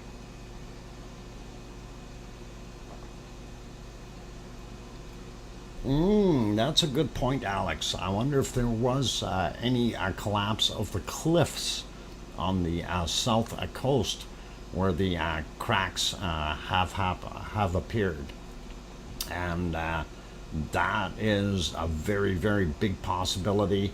The coastal areas down on the southern side there, south of 427, south of the highway towards the water there, that is a very, very steep and sheared cliffs. Those could easily have some issues, as well as I'm sure other places would as well, with these quakes that are that large. So definitely something to consider. Anyway, let's put this back on live so we can follow through and see if there's any more shakers in the meantime. And I think I am going to take another break here for a little while. I've been at it for roughly about 40 minutes, so we'll take another break. And what I will do is, when we come back from the break, I will do some bacon seeds, and we'll get those for today. And I can't take all that. Steve Garza mentioned it earlier. Okay, well, thanks, Steve Garza. I missed it from Steve. Might have been doing something else. How's the 5.6 earthquake look on cam? It shook. It shook, Jarvis. It definitely shook. And let me see if I can go back to it again. It's not so easy to find here, but let's try here. 17. Where are we here? Come on. 1740 something. Oh, a little too far. 1747. Yeah, so I'll let that play through one more time here, just so you can see what it looked like if you missed it. And then I am going to go take a break, and that'll be all good. Yeah, you need to rewind, and I should actually record this. Hang on. Let's record that while we're doing this. Okay, I'm recording this as well as an extra little sniblet, so that will be pretty cool and awesome. Just happened again. Okay, and we'll take a look right away. And but right now I'm recording this one, so we will see what this looks like. But if we've had another one that we'll have a look in a second or two, and that would be there it goes. Yeah, that's the big shake of the camera. Yeah, the one that was indicated was a 4.9, and I think, and we'll have a look at it right away. But I did want to capture this just to see what this looked like. And yeah, this was a huge event, you bet. This really did shake quite a bit. And I just want to get the after effects here for a couple of seconds, and then I'll stop my recording, and we'll go back to live and see what the other screen is doing. So pretty awesome, you guys. Let's see, just about got enough there. But yeah, that's definitely a big shaker, and definitely noticeable. That is for sure. So pretty awesome. Okay, I finished off with that one. So that was the one earthquake. Let's put it on live again. And you say there was one just a little while ago. So I'm going to back up about 3 or 4 minutes here and see if we can find something shaking. I'm going back 10 seconds at a time, and hopefully I will catch it shaking. Not exactly sure at the time frame on the clock there for that one. Everybody's clock is off by just a little bit, so it's hard to tell where it was.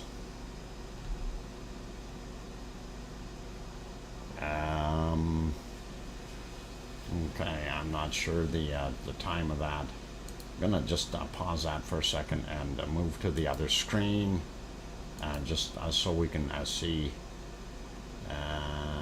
where 4.3, 5.6. Yeah, we got that guy. Where is it? 4.3 at 2044. And that would be this guy here, and that is 1.92 kilometers down. No, that's not that guy. It's a different 4.3. There are too many of them. There are too many earthquakes. I can't handle all of them. Oh, hang on, we're on the wrong screen. Yeah, I clicked. I missed it. There. This is what I mean. There's too many earthquakes.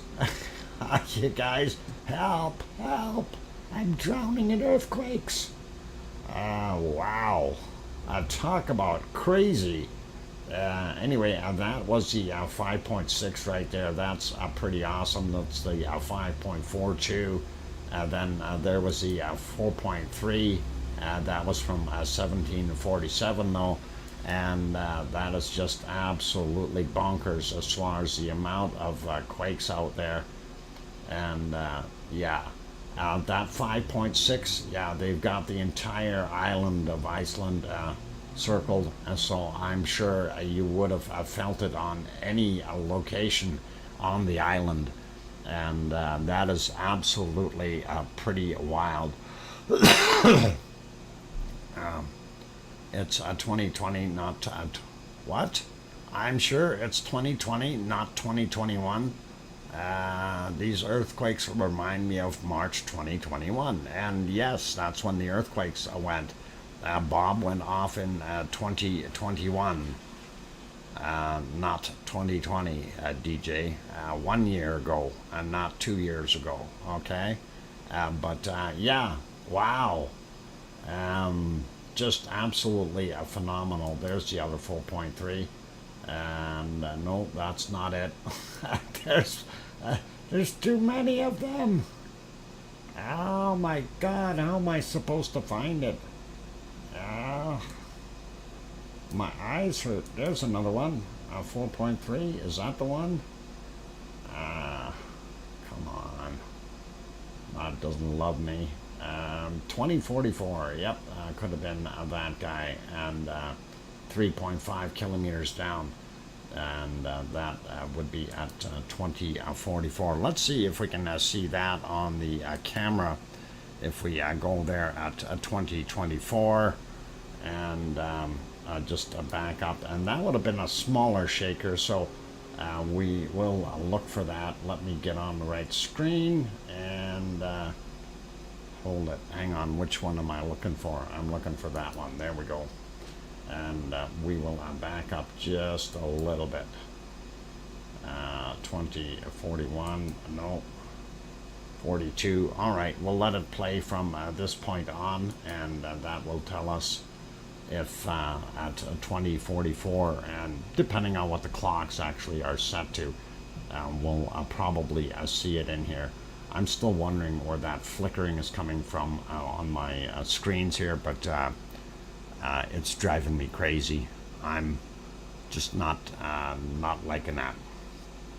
I've heard what? I had a hard time. Okay, no worries. Anyway, checking this, and we'll see if we do see some shake off of that 4.3. Maybe not as violent as the 5. But one thing I did notice about that 5, that was not a very long-lived quake. It's when you have that intensity, but the duration of a quake is a lot longer, then that's when you find things falling apart very quickly. If you have a small shake, well, a 5 point something, and it shakes for just 3 or 4 seconds, that is a lot easier going on most things than it shaking for a minute and 40 seconds. And that makes a big difference. Anyway, we're looking here at waiting for that time roughly. It would be at 2044 and some change to see if we can spot that earthquake if the camera was shaking at all. And it may very well have. We'll see if it does. And okay, I'm still not seeing anything, but well, I give it a little bit more time and go from there. Okay.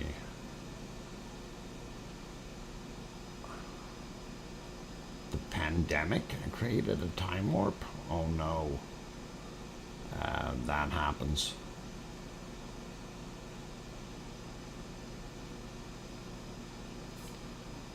Anyway, I'm watching the screen. I'm not seeing any shake or anything like that. And I'm wondering if we really didn't get that much coming out of there during that one. That 5 was definitely, the 5.4 was definitely noticeable on there. So big time noticeable. But we're not seeing this. So I think what we'll do for right now, though, is we will leave this be. And I am going to set it back to a live mode. And we will go from there. And yeah. All right, I'm back to live. And that is on live now. And we'll go back to our multi-screen. See if we can line those guys up a little bit better so we can see what we've got going on here. And it gives you a pretty good idea of where the quakes are. I want to zoom out by 1 notch. And there we go. Gives you a real good shot at how rough it is there right now in Iceland. Okay, so with that, we're going to leave the multi-screen up. I'm going to redo the harmonic tremor chart here before I go on my break. Just refresh it. There it is. And we can see our purple is and green. Everybody's over our magic mark. So come on, Ragnar, let's go. That's what I've got to say. And we are hoping, and we see that we spiked right off of the roof here again. So there it is, guys. I'll leave it on there for right now. And we'll keep watching and keep apprised of what's going on. And I missed that last warble. Yeah, the 4.3 would have been a small one, Alex. You would have, stepped and misjudged a little, and that would have been it. Anyway, Tony Flabby, hi, welcome. And I am going to go on a break, you guys. After we come back from the break, we're going to do bacon seeds. So keep smiling, be happy, and the break will be probably a couple minutes longer, but not that long. And be good. I'll be back. Maybe I will. I promise. I got bacon seeds. I'll be back. Hit that like button. And don't forget to subscribe if you haven't done that already. You want to chat, you need to be subscribed at least 1 minute. And we'll take a look at our poll when we get back to up in the top there of the chat box. So please put your yes or no down. That would really be awesome. And we'll see what happens. I'll be back in a while. I'm your host, DrFox2000, here in Edmonton, Alberta, Canada. And this is VolcanoX live stream.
Okay, microphone is back on. I am back, and let's have a little fun. There we go. Run, Tony, run. Oh, I'm kidding. There's nothing bad in that needle. Welcome back, everyone. Glad to have you guys on board, and that is absolutely wonderful to see. Thank you. Sharon Stewart says, we hear you. All right, cool. Thank you, Sue. And I see we have all kinds of people in here. What? Gee, I'm not kidding. Run for the hills. Yeah, that's it. It is one of those things. Actually, no, I won't go there. Okay, I didn't left yet. Okay, left. You better run. Anyway, Tony, it's all good. It's all good. Anyway, we see increased activity of smoke from Ragnar right now. That is definitely noticeable. So, just wanted to point that out for those who are just kind of looking at the screen going, what the heck is going on? And unfortunately, the sun is coming up at such an angle, it's a little bit more difficult to see right now. So hopefully that'll change as the sun moves over a little bit more. It may get worse for us. But anyway, that is no problem. Trevor says, welcome back, Professor Foxy. Thanks. I are not a professor or a real doctor for that matter, and I just enjoy doing this, and it is wonderful. So I love volcanoes, you guys, and that is the reason I do it.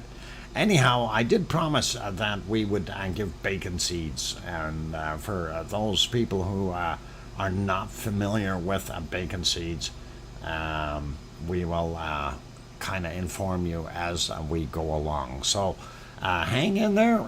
Here we go with some fresh bacon seeds. And of course, we remember our fellows from yesterday.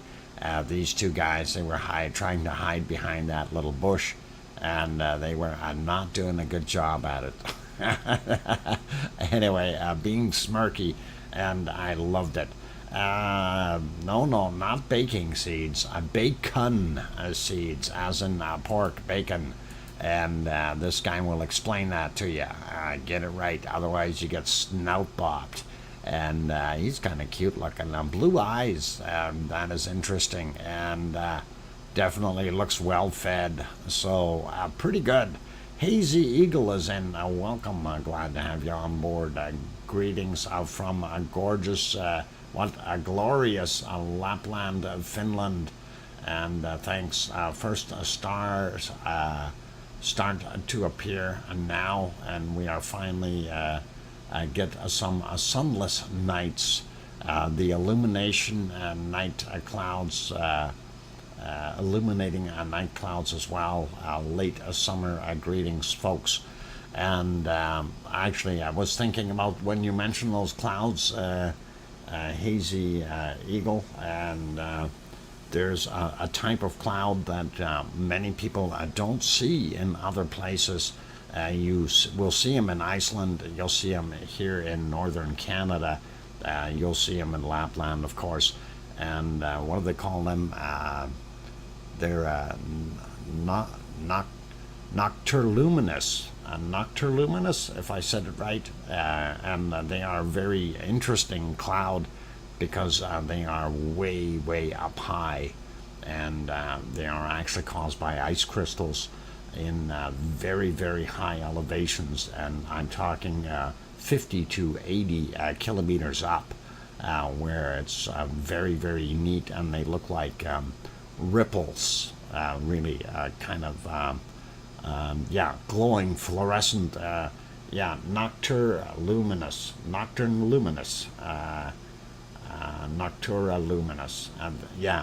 beautiful looking, and they glow like neon blue clouds, and really neat. Actually, I've seen them in different colors here as well, where they've turned a little bit more purple, and Sarah, just so you know, we do have them here, and it's interesting. But anyway, carrying on with our bacon seeds, here's our bacon seed number 2. And anyone who doesn't say that's a little cutie that is absolutely just wonderful. And he's a very, very tiny little one, and you gotta just enjoy that.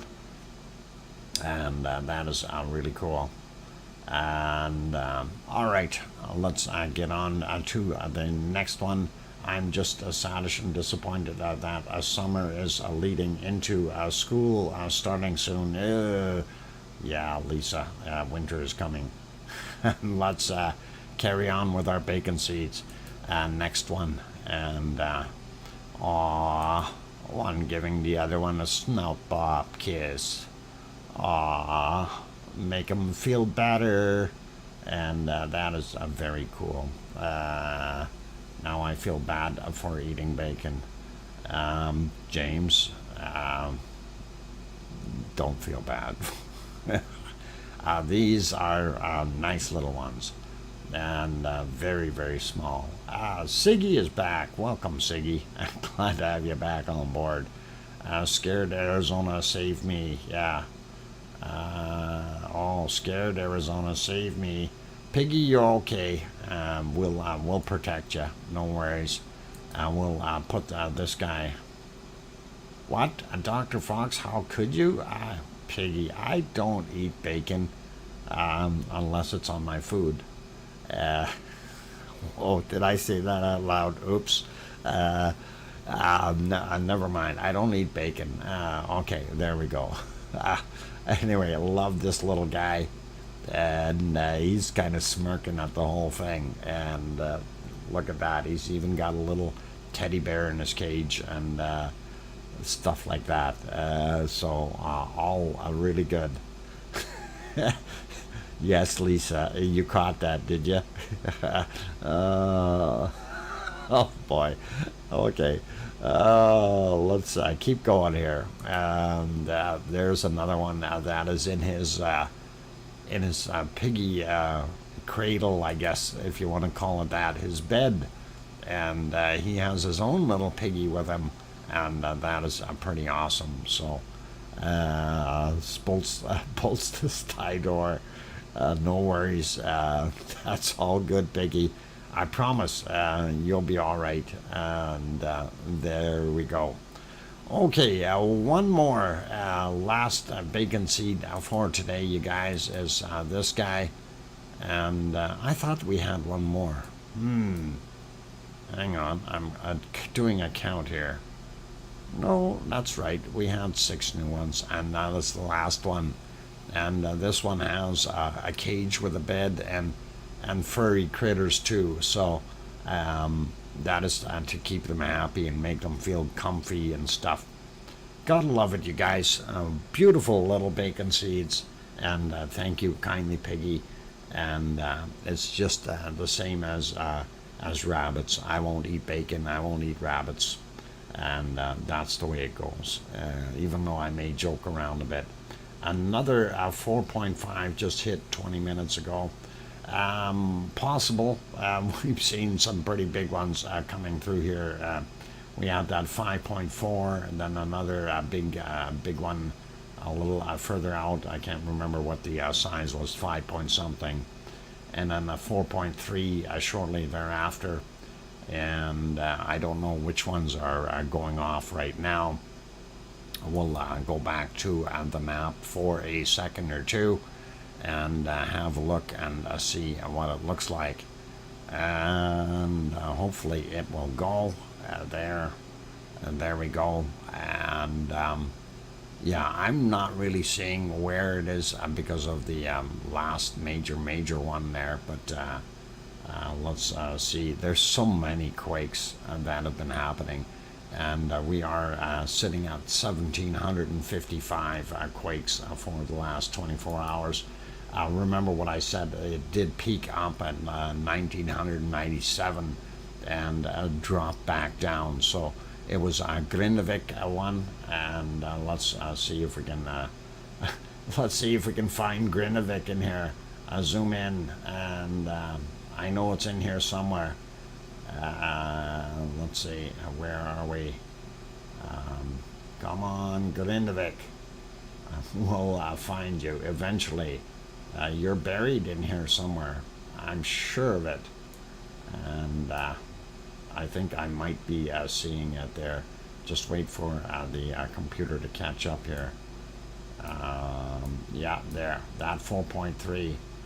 And that is what we're seeing right there. Let's see if it'll show us what that one says. I don't know what's going on with my computer. It's really, really slow for some reason. 3.5 kilometers down.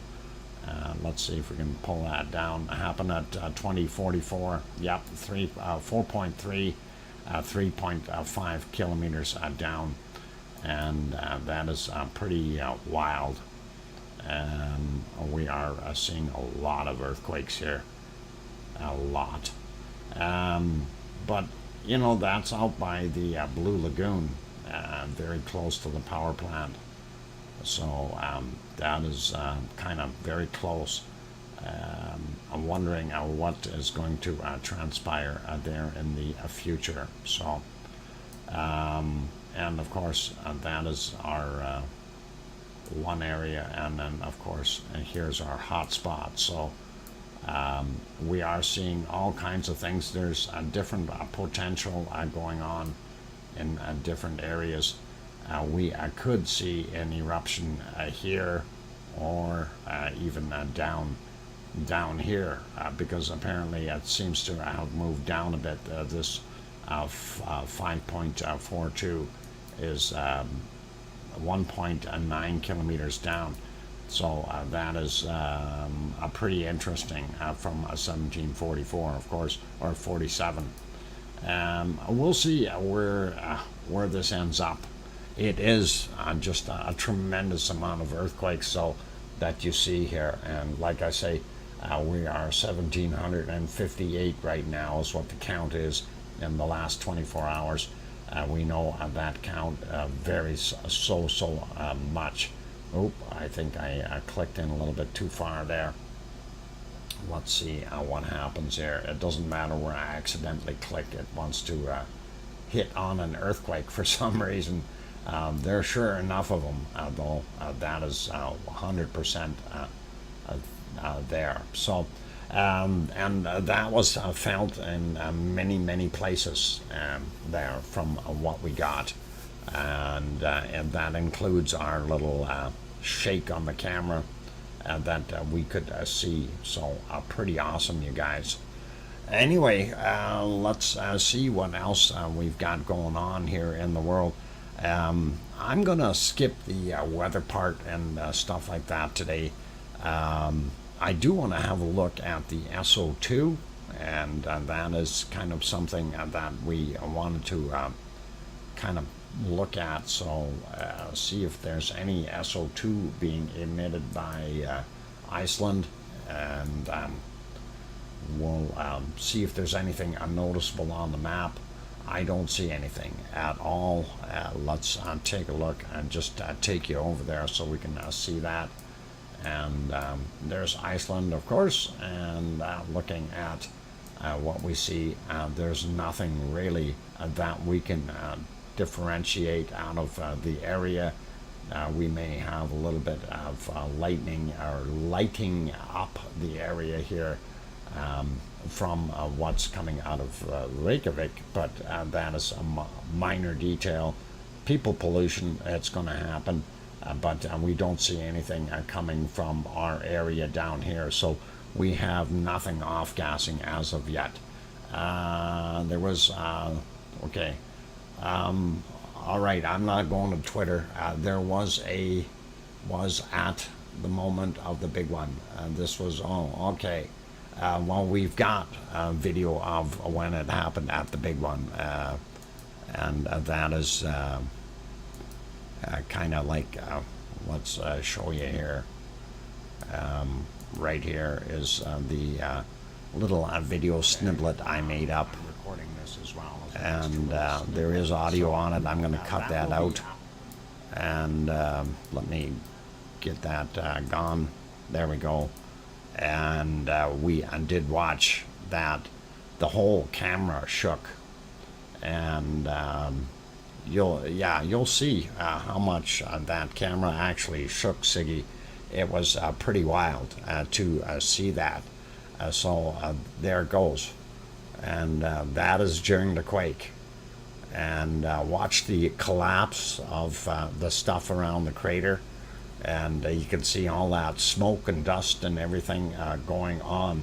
Yes, I was in stereo. I'm back to mono mono. Boop, mono mono. Boop. No, never mind. Anyway, that was earlier here at when we had that 5.42. So that is pretty awesome to get that, and I did manage to grab that and record it. So pretty awesome, you guys. And I thought that was pretty wild to catch the shake on there. I will be posting this little snippet on my channel here in a little while, but it was just something we had it, so why not? It reminds me of when Kilauea was collapsing. That's possible, very possible. Anyway, that's it for that little sniblet, and we did like that.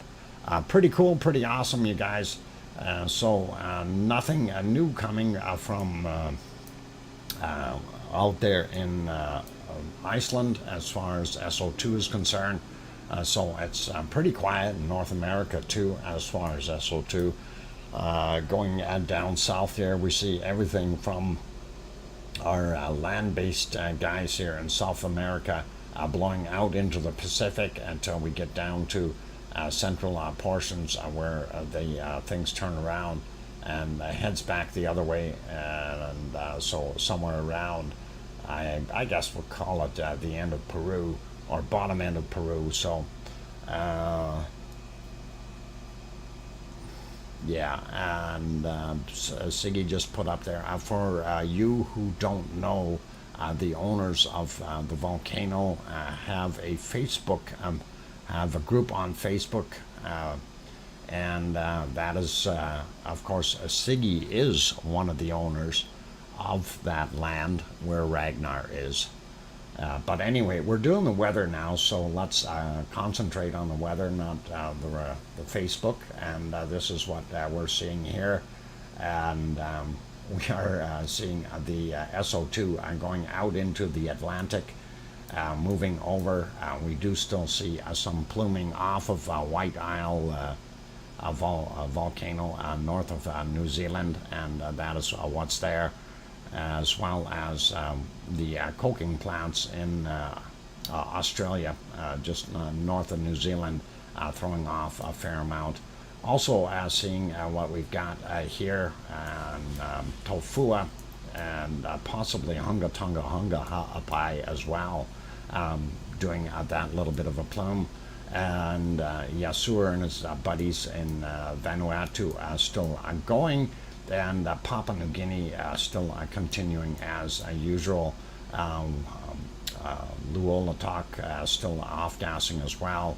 And then I still haven't looked into the other extra volcano that we now have here. But we've got Semeru, Merapi, and Krakatoa doing their thing down on Java, making a lot of pollution. Mind you, we also have a lot of people in Jakarta there as well, so very densely populated area, causing a lot of that.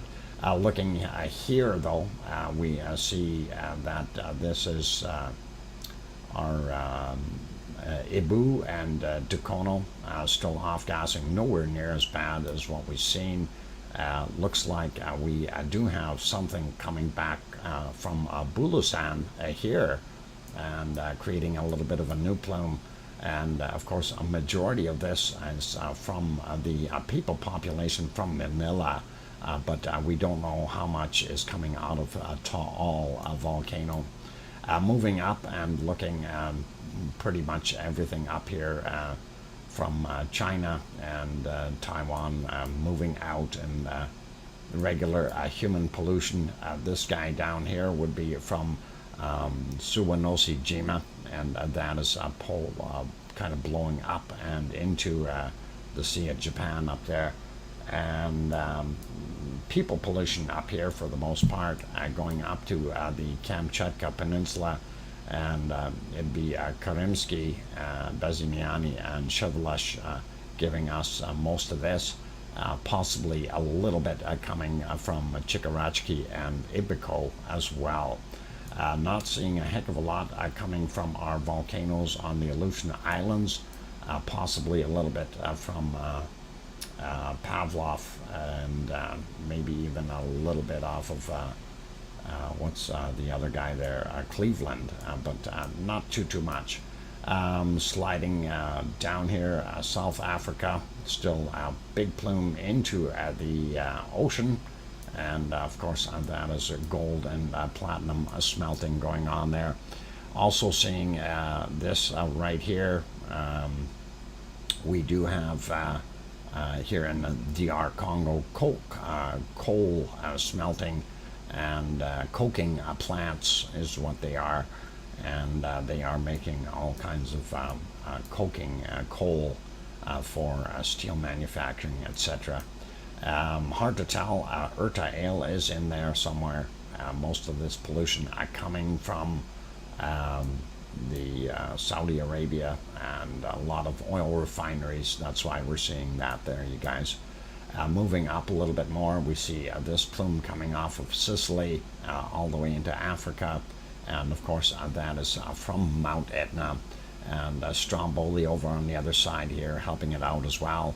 And this is also additionally here from a volcano. So that is what we've got going on, and pretty much a normal SO2 levels in other places, going back to Iceland, and as we mentioned from down here and the Reykjavik, Reykjanes Peninsula, Reykjavik up there, not seeing a heck of a lot of off-gassing, a slight little bit of human pollution stuff, but nothing major. And of course that is what we've got. And if we go look at the world weather real quick, I just want to kind of get a feel of where the storms are and stuff. Looking at the northern portions, very nice in most of places of Canada, and very hot in the US right now. It is summertime after all. And I see Frank is moving up, and I guess he didn't kill Georgette. So Frank, I don't know where you're going, but you're going to get pushed back down. Anyway, looks like possibly another storm developing off the coast here, and we'll see what happens if that generates a third storm or a third low right there. Will be very interesting. Looking at South America, lots of heat happening there. And of course Iceland, where we are now, we have that massive low up here, and that low is not pulling up enough warm air. We need to make more space here, so we need to move that guy over and allow that hot air from the Gulf Stream to continue up and get into this stream here, so they can get some nice warm weather up on the northern portions of our wonderful Iceland. And right now temperatures 9 degrees, 10 degrees, depending on where you are in the city, a little bit warmer, but yep, about 9-10 degrees on the peninsula. And then when we get around the edges, some of the coastal areas slightly warmer, but probably windy. We get up into the top here, and the northern winds blowing down 5, 6, 7 degrees depending on where you are, so a little bit different for them right now, with the northern winds blowing down on top of them. Hopefully they'll get more of that wonderful Gulf Stream air up into Iceland, and keep all of Siggy's wonderful land from snow cover. We don't like snow cover on that land. And of course Europe, quick peek for seeing how warm it is. Nice in Germany and France, a little bit warm in Spain, and looking of course at Italy and Sicily, fairly warm down there. Same thing with where Piggy lives. Down here, 28, 29 degrees, while nighttime temperatures way too hot for that. I have not, but other people have. Oh, okay, not sure. I'm just trying to read what's going on in the chat here. Missed some of it. And all right, let's not worry about going into too much depth here. I want to get back to checking that volcano, seeing where we are at. And it is quite smoky right now, a little harder to see. Let's see what the other angles look like. That one is not what I wanted. And why is it so blinkety? I've got something going on with my thing here. I don't have my fan on today, and I'm wondering if my computer is heating up or something. Anyway, you guys, I'm going to take a breather, and I'm going to try to cool the computer down a little bit. I think that may be what's going on. So let's see what we can do. We're not finished with the stream yet, just so you know. We will keep it going for a while longer here, but I am going to take a break for a bit. So if you see things change and doing their thing, please enjoy that. And I was on Iceland 7th to the 16th of July, a ring road tour with family, and we had such beautiful weather. Iona, you're lucky. That is awesome. Yeah, I was there last year, so it was pretty cool, pretty nice. Actually, Siggy, we already got a name picked out for the new event if it happens, and you don't have to worry about the name. We already figured it out. It's already been voted on, and it's a unanimous decision.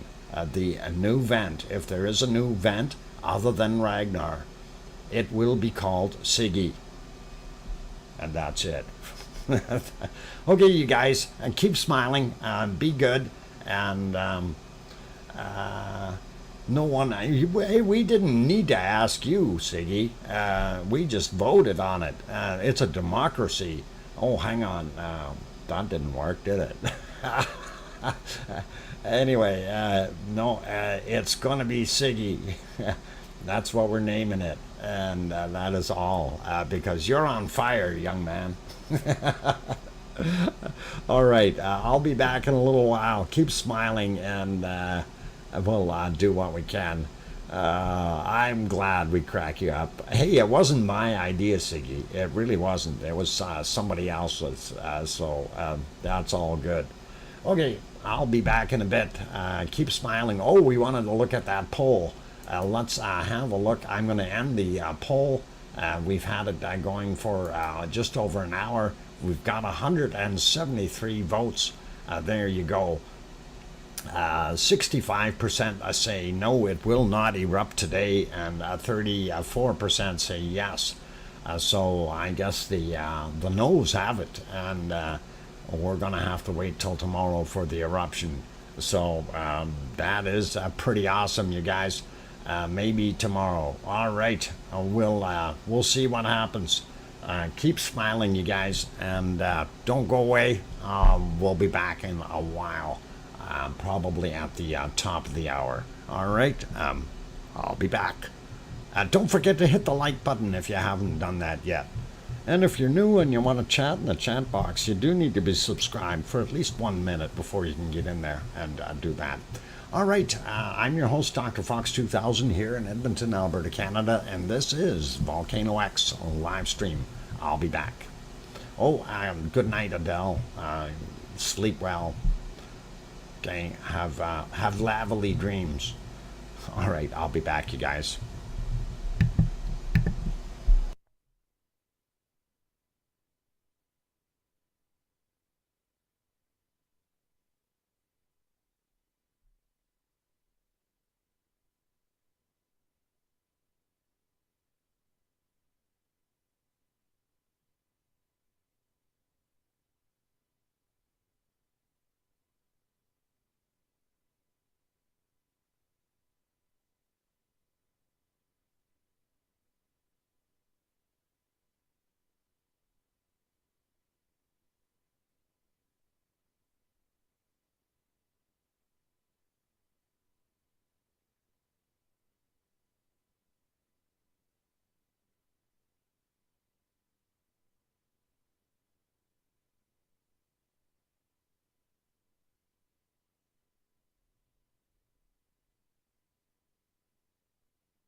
And there we go. I've got my microphone back on. Welcome back, everyone. I'm glad to have you all on board today.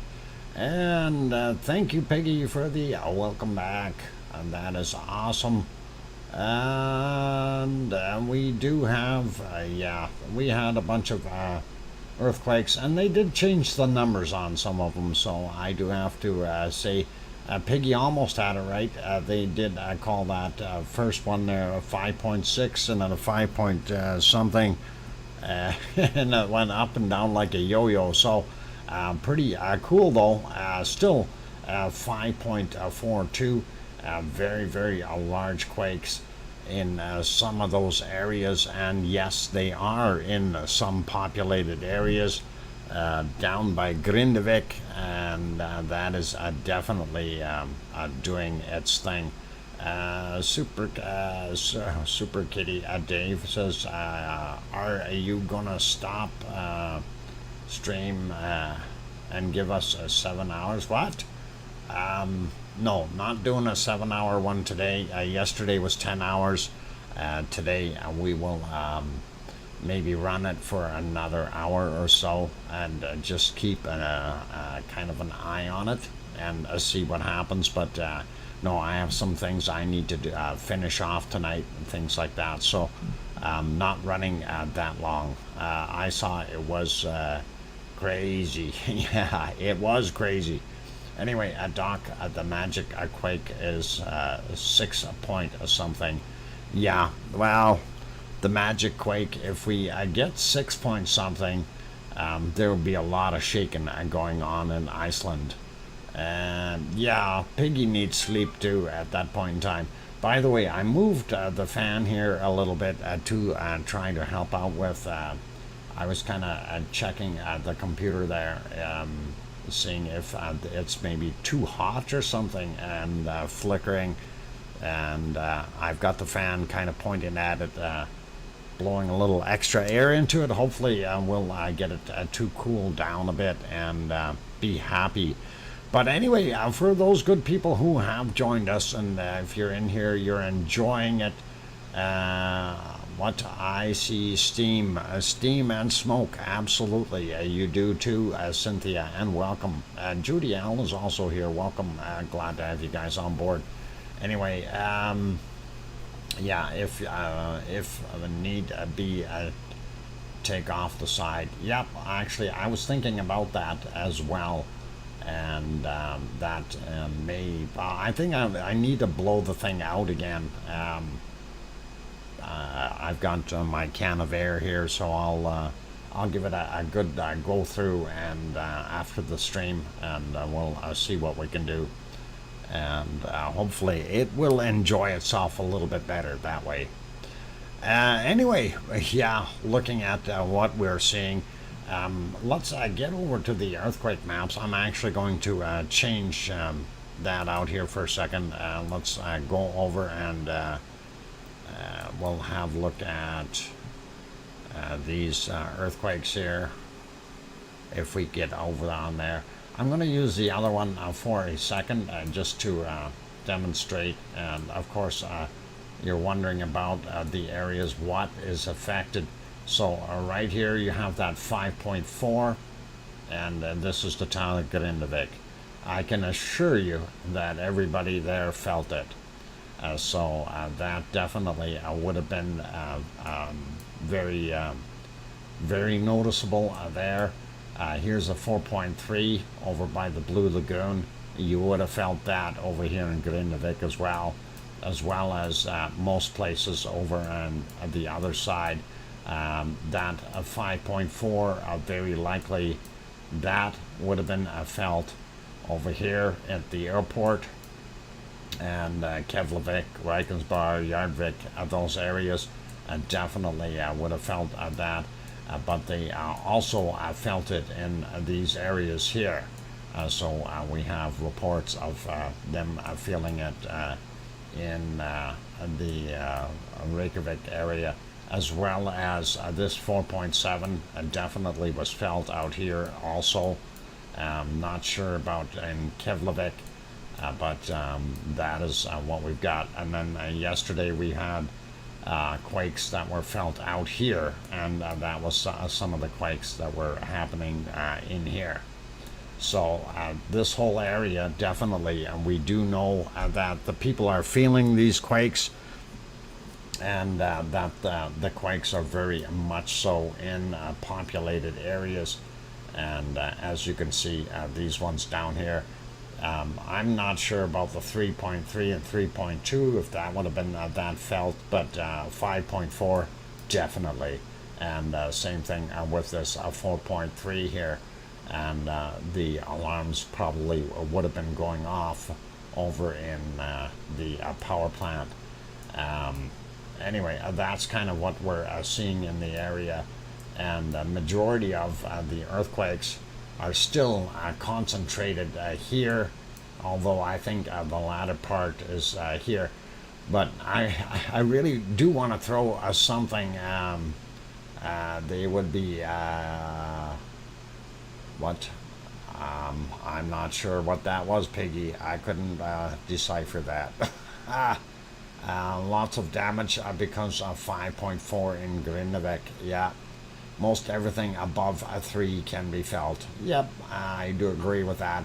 3.3, 3.5 is when you start feeling those things. If you're really sensitive, you can probably feel a 2.5 or 2. And again, it depends on the shaker intensity and the duration and everything. So they're all a little bit variable and different as far as earthquakes. They would feel the smaller ones. Okay, the 3s, yeah, I could see that. Now, looking at what we've got, though, something I want to mention before, like when we had it go off before, we had the big swarming over here last year at Kalir. Then it moved down here, and it was down here in this same area. We had all kinds of quakes, and then all of a sudden it started coming back up and redid its thing. So this is kind of following suit of what it did last time. If the ultimate destination now is back in Fragadalfjall or Geltingabalar Valley, would be awesome. And we know the volcano already has a path available, and we do see some smoke. So definitely worthy of having a look at that in the future. Anyway, that is a lot of earthquakes that have been happening. And our count right now, 1,759 from the last 24 hours. So a lot of earthquakes, definitely pushing through there. And there you see that 5.42 would have been pretty much felt on the entire Iceland island. So big earthquake, and that's what it goes. 20 minutes ago, 3.5 Grin, and Grindavik. Yeah, okay. Yeah, so yeah, there's lots of quakes going on, and they continue to flood in. So that is what we are definitely looking for, and we do hope that everybody is okay, that nobody's losing or having things damaged on them. That's not what we're looking for here. We're hoping for a nice eruption of a volcano, not people's homes being shaken to death, and that is really what we don't want to see. So can't spell them. I can't spell them either. THEM, them. Okay, got it. Never mind, I can spell them. Get it, them. Porto is listening. George Couto, welcome. Glad to have you on board. Grindavik, yes. And that is awesome. Anyway, lots of quakes continuing to happen right now. 1764 in the last 24 hours, ranging anywhere from the big 5.42 down to point zeros, if you want. but something noticeable, you don't see anything up here at Astra, you don't see anything at the Grimsbotn, you don't see anything at Bardabunga, very little over at Hecla. Where's no, Hecla would be underneath here somewhere, and yeah, it's hiding, but not a heck of a lot over there. And which is this one? There's Hecla. But this down here, 4.3, and that one was very close to the edge of the land there. And I don't know if that would do anything for Hecla, but that is what it is there. And let's continue on with what we're looking at in the other ones here. Again, sliding over and having a look. This, of course, is the RUV or RUV TV, and RUV is doing its thing.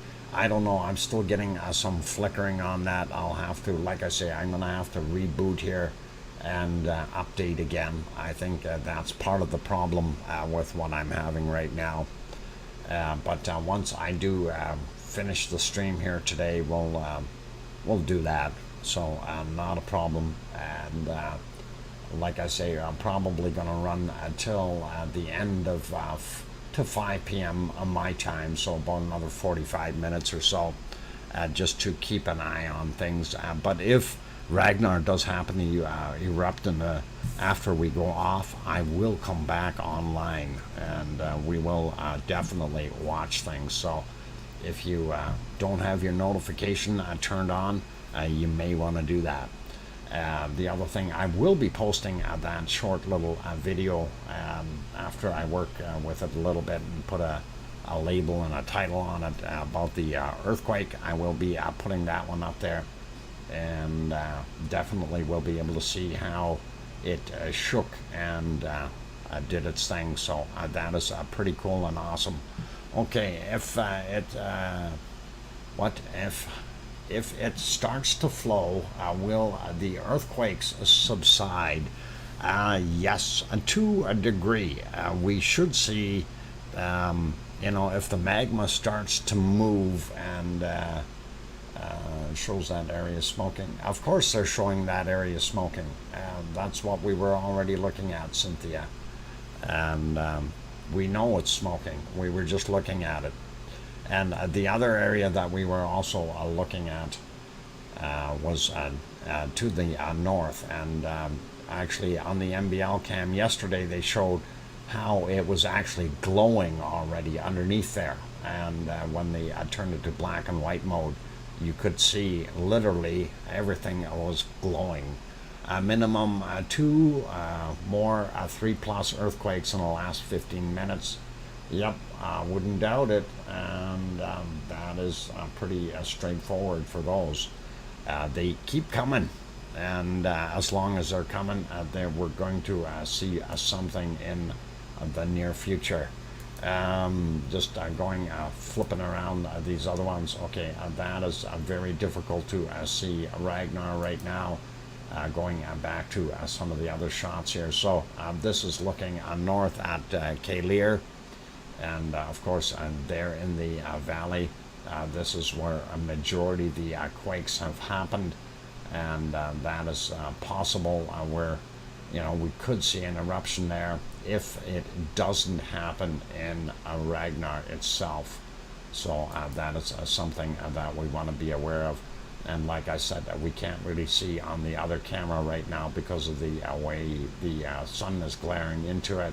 But yeah, you can see right there, all that lit up area there is full of smoke, and that is what's going on. So those clouds are moving. Yep, they sure are. They are trucking across there pretty fast, and must be windy up there. And the interesting part about these clouds, they're fairly low in Iceland. I noticed that when I was there. Clouds were always very, very low, and that is kind of weird. Here, clouds at sometimes, yes, they're low, but also other times They are so high that you know, you're basically looking up and going, holy mackerel, and that's like 20, 30, 40 miles up. And here, Iceland, it's yeah, a mile or two at the most, and that's kind of what we see. So pretty awesome. Let's see, what else we got going on here. Is there a possibility that the eruption could S? I don't know what the S is for.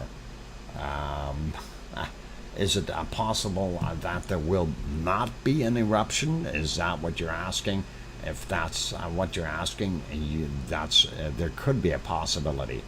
We could have all this shaking, and it could subside by the morning, and we'll never see another peep from it. But I don't believe that that is what we're looking at. Ray Scott, welcome. Clouds are coming off the ocean. Yep. Yeah, they are. They are ocean dwellers normally, and the nice part is they will go over Iceland and they will be back in the ocean. So pretty cool, pretty awesome. Anyway, let's pop around a couple more places we want to have a look at. There is Sakurajima in Japan, and yes, Sakurajima is still erupting. It is still doing its thing. Not as much as we were expecting it to be doing, but we can see that there is still some heavy off-gassing happening there. Looks a lot better in the daytime, and there we got the close-up shot of the caldera, or the crater rim, if you will, and you can see that dark, dirty material coming out of there. So we know it continues to erupt. Looking here, one ice cream boat at the dock right now, so if you're running in to get it, you can get it. And the only problem is if you're standing there at the counter, you won't be able to see past the ship, and that of course is where Sakurajima is. So that is what we've got going on there. And again, that is just popping back to the close-up view of the crater for Sakurajima. And the other volcanoes that we wanted to look at, we haven't seen to all. I am going to see if I can get that back online here, and I do believe we have to all working. And let's see. Okay, there we go. All right, popping over to Taal. Make sure you what? My Henny lead is fully in. I'm sorry, I missed that. Which lead? HDNO, my HDMI. All right. Yeah, I got it. Well, I have actually on those ends, they're not HDMI, they're actually, what do they call them? They're those other ones. The other newfangled angle ones.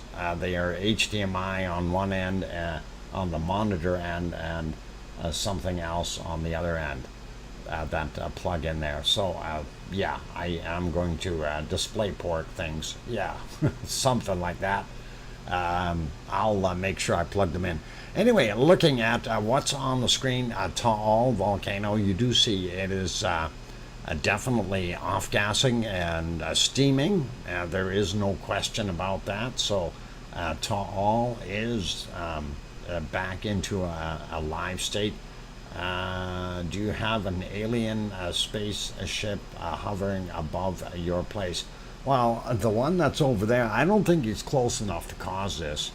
No Storm Runner. They are not VGI. They are. It's that newfangled thing. Hang on here. I'll get the name. I've got one of those cables right here. Maybe I don't. did have one of those cables right here.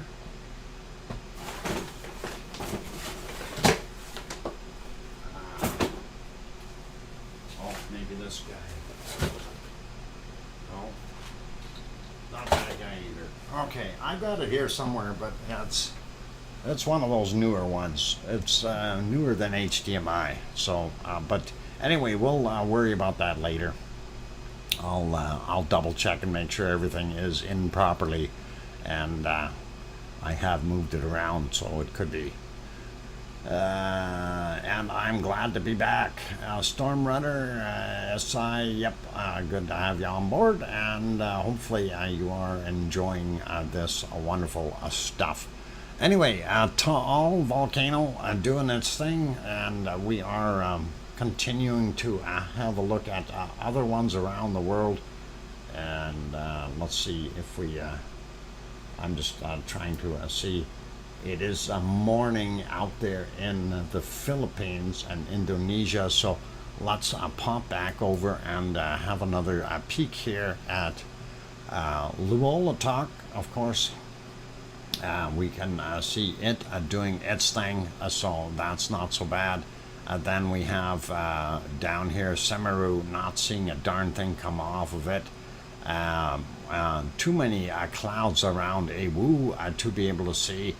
And if Krakatoa is doing something, it is very, very difficult to see what's happening there. That's really quite a distance away from the actual volcano. But if it is there, we are definitely seeing something right there in that spot.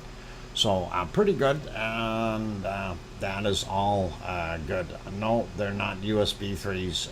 They're those other connectors. My God, don't make me go look for it now. I'll come up with it for tomorrow. I'll let you know what it was. I can't remember. CC something. Whatever. Don't make me think about that. Anyway, we'll worry about the other stuff later. But yeah, that's what we've got going on in Indonesia right now, and not too bad. We want to have another quick peek over at Hawaii, see how that is. Oh, that's not Hawaii. That is Ragnar, and this would be Hawaii. I want to see just a little refresh there. And yep, still looks pretty full and doing its thing, and all good. Okay, and yeah, that corner here is interesting. Like I say, that kind of broke off and washed out, and it squared itself out a little bit, which is really kind of cool, just to see that. It's a cable volcano. That's it. Volcano cable. Don't give them ideas, Tony. That'll be the next thing they come up with. They'll change it again just because they can. You know, there was nothing wrong with the HDMI plug. Matter of fact, there's nothing wrong with the old DB9 VGA cables. They would transfer the data just as well. So pretty awesome. See you, Kevin. Back in a few, no worries. Anyway, so yeah, Hawaii is still there doing its thing. It's all cool. I tried to see what was going on in Alaska. I get nothing but bad pictures, so I'm not going to worry about Alaska today.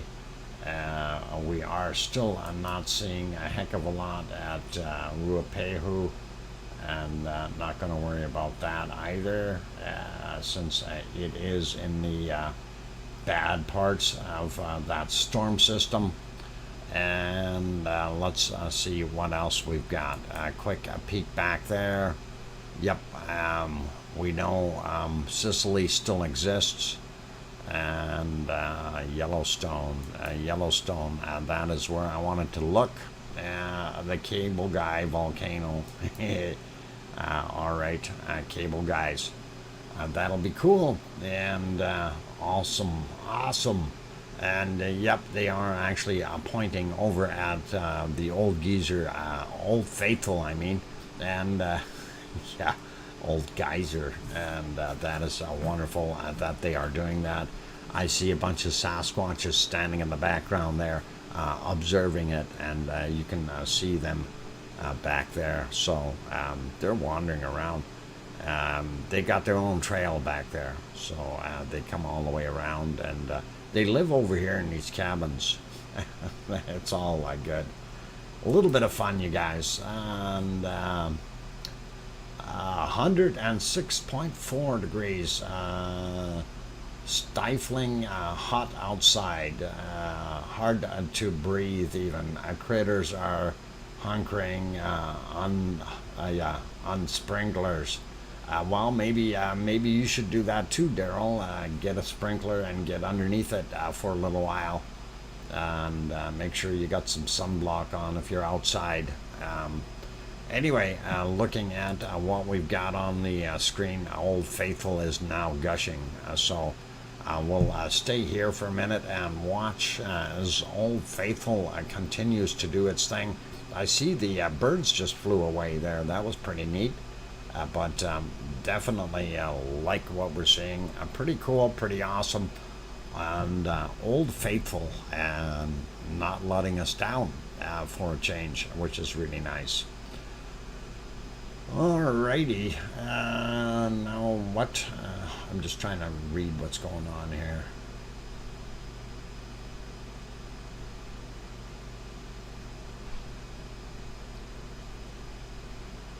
Okay, I'm also going to sleep thanks to the Icelandic vid. I'm so late here. Waking up in 4 hours. Good night, all. Jairus, get some sleep and rest well. Lavely dreams. And that'll be pretty cool. CSL cable? I don't think that's what they called it. But thanks, Peggy. And I'll double check all of them though, and that could be what it is. It's just one of them isn't 100% in there, and we'll make sure we get it in completely. SCSI, no, not CIS either, or CSI or SCSI. You guys are going to drive me nuts, and I'm going to sit here all night long looking for a cable and trying to figure out what it is. I should have never mentioned it. Darn it. Now you got me going. All right. I'll be back in a minute. I'm going to look for a cable. Is that it? No, that's not it.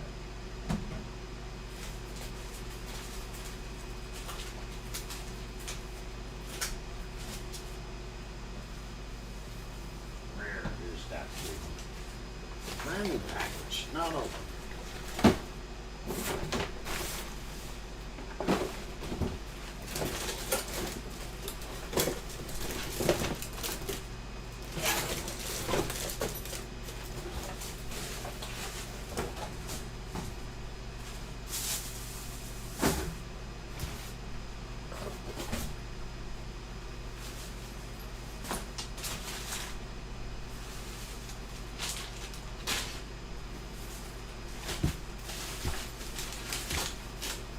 I'm still looking for that cable, you guys.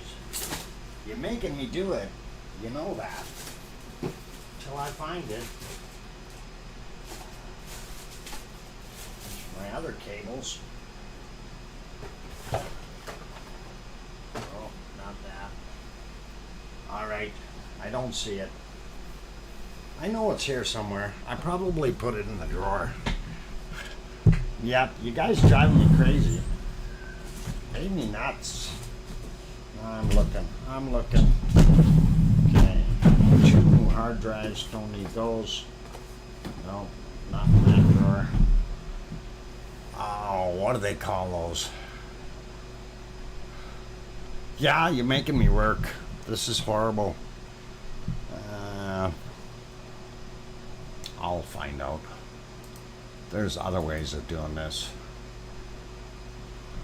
Gotta figure out what the name of that computer is. Oh, okay.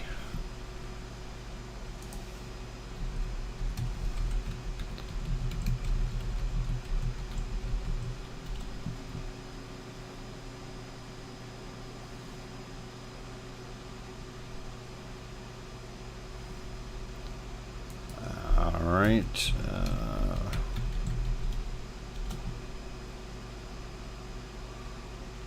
Yeah, it's called DisplayPort. I don't know if you guys know what those are. There we go. A DisplayPort. That's what they call it. And all right. DisplayPort. Yep. Yep. Yep. Everybody says yep. Now that we remember what the heck they call it. But yeah, it's. I don't know why. Better refresh rate. Yeah, that's what they all say. But okay, if you insist. Anyway, that is all cool. Let's see though what we can come up with here. I want to get other volcanoes on the screen if we can. I'm looking here and just want to have a quick peek if our other friends are up and running. And let's see. No, not seeing a heck of a lot. I was going to take you over to well, what the heck is this on here for? That's not supposed to be on here. All right, that is interesting. That was supposed to be a different volcano. Don't know what happened there. Oh, hang on. We can fix that. And do it that way. Okay, so out of Stromboli, we have one camera working, and it is foggy over there. As you can see, we have some glow happening in Stromboli, but not a heck of a lot. And not seeing anything on that thermal, and the other thermal is missing. So, yep, that's what we got. I wanted to check that out. And let's get back over to our harmonic tremor chart just for a minute. Gonna refresh that guy, and that's as soon as we get there. There we go, and we'll refresh him and see that the activity is still going like crazy. So there we go, going up and down, and not bad. Not bad. Getting back to my other screens here. I just want to get things realigned, obviously. There we go. So, yeah, our blue, just, I mean, it's right off and nuts going way up here. So, hopefully, we will see something, and it will come along eventually with some wonderful lava. We are still seeing a lot of activity there, so this is not dying off at all, but we've had almost a complete day of potential eruption time, and I'm thinking it's going to go well into tomorrow before we can even make an assumption as to what might be happening there in the future. Popping back to the earthquakes for a few minutes here, just to look at that. We do see that it is pretty heavy duty, and that it is continuing to have those earthquakes of all kinds of sizes, anywhere from 5.42 down to point or zeros, really, all the way through. And we have an increase in numbers again, and we're back to 1,834. We did dip down into the 1600s earlier, but now we're back up to 1834. The peak was that I seen anyway was at 1997. very early this morning, and it started to decline somewhat after that. So that's what we're seeing, and that is not a bad thing. But we do have some of those quakes in the wrong areas. That 5.4 was definitely very close to Grindavik, and that would have given them a pretty good shake. And I'm sure they would have felt that 5.4 all the way to Reykjavik. So that is pretty good. Yeah, 1,834 Dalmatians is a lot of spots, especially if you have average 9 spots per. How many spots will you have? I know, pretty tough to figure out, but yeah, that's a lot of spots, somewhere around 17,000 some, and that is pretty wild. Anyway, let's put it back onto the multi-screen, and we will see what we've got going on there. I got to remove that Hawaii. Hawaii doesn't belong in there. This is supposed to be this guy, and not seeing it too well because that sun is still sitting in the wrong spot up there. But I will leave this on for a while yet, and we'll see what happens. I will possibly pop back in. Let's see, it being 4:41 p.m. here. Typically we shut down at 4 o'clock on Sundays, but I will let this run for, we'll look at a target time of 6 p.m. So another hour and hour and 19 minutes for this to run. So you guys can sit here and enjoy it. Just a big reminder for those who have not yet hit that like button, help us out. Let's see if we can push those likes over that 200 mark today. That would really be awesome. Also, if you have if you're sitting on the side, you haven't subscribed yet, we do have subscriber only mode on, and that means you have to be on subscribe for at least 1 minute before you can get on there. I think it's set to 1 minute. Let me double check, and yeah, I do have it set for the 1 minute mark. So if you haven't done that yet, by all means do subscribe and jump in there after that 1 minute and say hi to everyone, and that would be awesome and cool. On that friendly note, keep smiling, and I'm your host, DrFox2000, here in Edmonton, Alberta, Canada. I am going to take a break for a while, and then I will do a final well, before I shut down. We'll throw another 15 minutes in there worth of chat and go from there, and shut down by about 6 p.m. my time. So about an hour and 15 minutes from now, roughly, give or take a few minutes. Be good, you guys, and I will be back in a little while. So keep hitting that like button, and the more we see that go up, the better off we are. And I'll be back. I'll throw some music on, or off, somewhere. Music. Cue the music. There's the music. I'll be back. Hit the like button.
Okay guys, I got the microphone back on here for a few minutes. I'm going to turn that music off, and we will basically wrap things up, turning that fan down a little bit. Anyway, I'm glad to have everyone here still looking and seeing. Right now, of course, what you're seeing is kind of a little bit of a silhouette of Ragnar, and the smoke is blowing towards the camera, and that is pretty cool, pretty interesting. And I thought it was kind of neat to look at that. Anyway, somebody was saying they would have liked to have seen that little quake earlier, and we will show you that. I will bring that video up now, and you will be able to have a look at what it looked like there when it was shaking. Don't mind that other audio, we'll get rid of that in a second or two. Otherwise we'll get feedback. There we go, and we'll get this pulled out.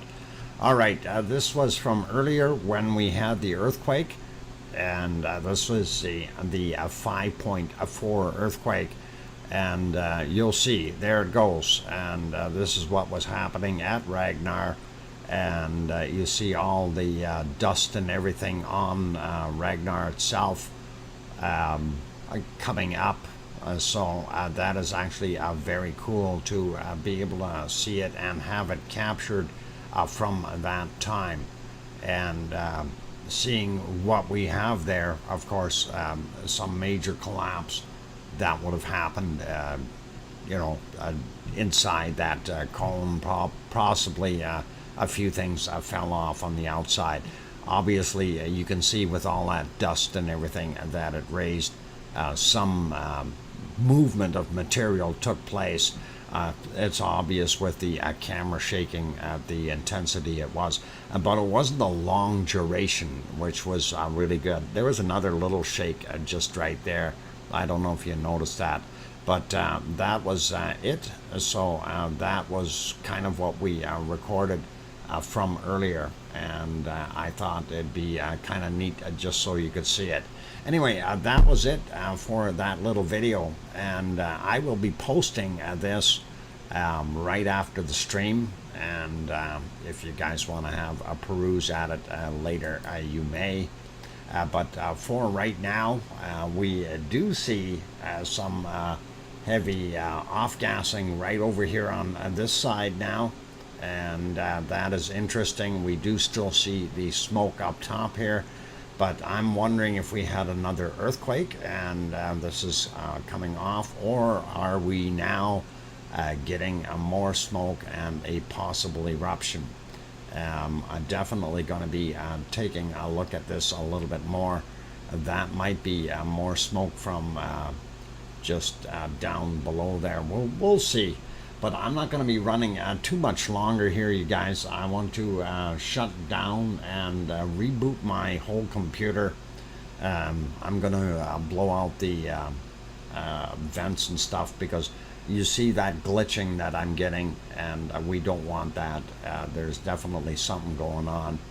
And there you can see more of that material coming out of there, and more smoke. So we might have something going on here, guys. When we look at our harmonic tremor chart, it is still going right off the scale. So that is kind of neat and interesting. And what happened there?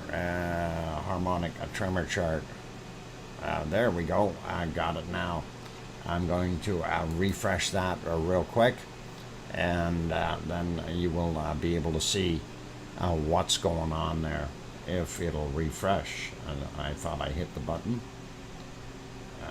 Let's try that again. Okay, something is not allowing me to refresh it right now. I wonder if my computer is just not loving me. We should be able to get a little bit more. We should be past the hour here. For some reason it doesn't. There we go. Got it refreshed. Okay, that worked. and now we see where we are, and still pretty darn solid all the way through here, and that is pretty much a big evidence that we will have an eruption. Remember what we talked about before, way back when 4,000 is our magic line. Well, all three colors are above that line. Actually, right now that's here. I can't see where the other ones are, but they were. So we may, in fact, get an eruption within a little while yet. Or, yeah, again, this could subside, right? Lots of noise there. Don't know if there will be an eruption. It will be an existing, exciting, existing crater, but a new fissure. Yeah, it's going to try to find the easiest path up, right? And if the old lava or magma had drained enough from the original fissure and left a lot of open area, then I think we could see an intrusion that way. It will definitely look for the easiest path. And sorry, I had to sneeze there. Kind of did it quietly. Anyway, it's going to look for the easiest path up. And as we know from before, what can happen is, if you have a magma come up to a certain elevation, and then it drops back down a little bit, the upper area where it sat or rubbed against the rock, that kind of thing, that will end up creating a shell of sorts. And it can actually, if it does that a few times, it can actually build itself a shell that it can't get out of very easily. So, erupt now, I demand it. Yeah. Yeah, that would be awesome if we could demand it and make it go. But unfortunately, I don't see it in the dark there, and that's what we're looking at. So pretty bug thing, buffering. Okay, buffering. That is possible. I'm gonna, like I say, I have to let everything cool down, and we'll see how things go. So, be good, everyone, and take care of yourselves. And thank you all for being here today. Before this thing dies completely, we are back 5x5. Okay, he is back. All right, I'm glad it's still there. Thank you, everyone, for being here today. You guys are absolutely awesome. Lots of people with their wonderful super chats and stuff. Oh Mommy of Hamsters, Lisa P. Frampton, Linda Schoof, Daryl R., Sharon Stewart, Perfectability 999, and Mona Alfano. Thank you all for the wonderful super chats and support there, and Anna Wallner and Ariane, boy, that last name is Varzulum. I don't know if that's right, Varzulum. Anyway, thank you for the memberships. You guys are awesome, and glad to have you all on board.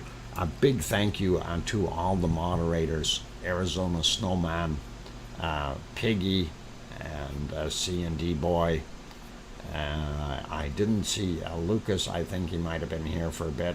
And, of course, any of the other ones. We had Siggy on board today, too. And Siggy is a great guy. For those of you who don't know, Siggy and his family members there, they actually own that land where Ragnar is. And of course, Siggy had that, he put that link in there earlier for the Facebook group. All a bunch of good guys there, so keep that in mind. and that's about it. We see some awesomely big earthquakes there, and we're hoping that everybody fares well. And I did read that part about the big water main that goes to Grindavik has broken or ruptured because of the big earthquake. And I can understand, the size of a 5.4 will definitely start to inundate on structures and stuff.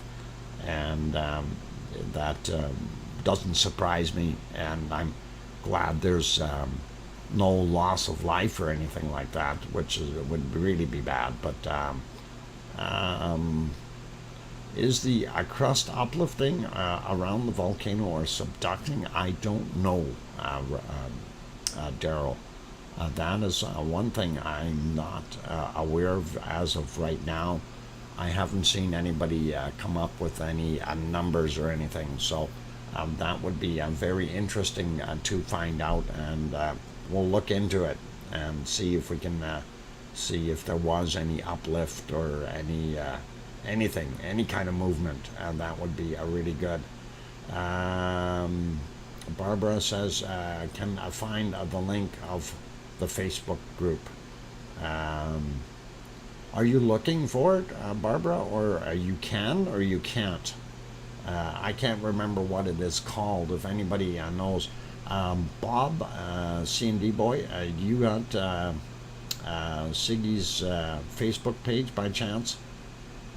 Just wondering. 5 hours. This is a bit mixed up. What do you mean a bit mixed up, Gren Zed? Yeah, 5 hours. We're over the top.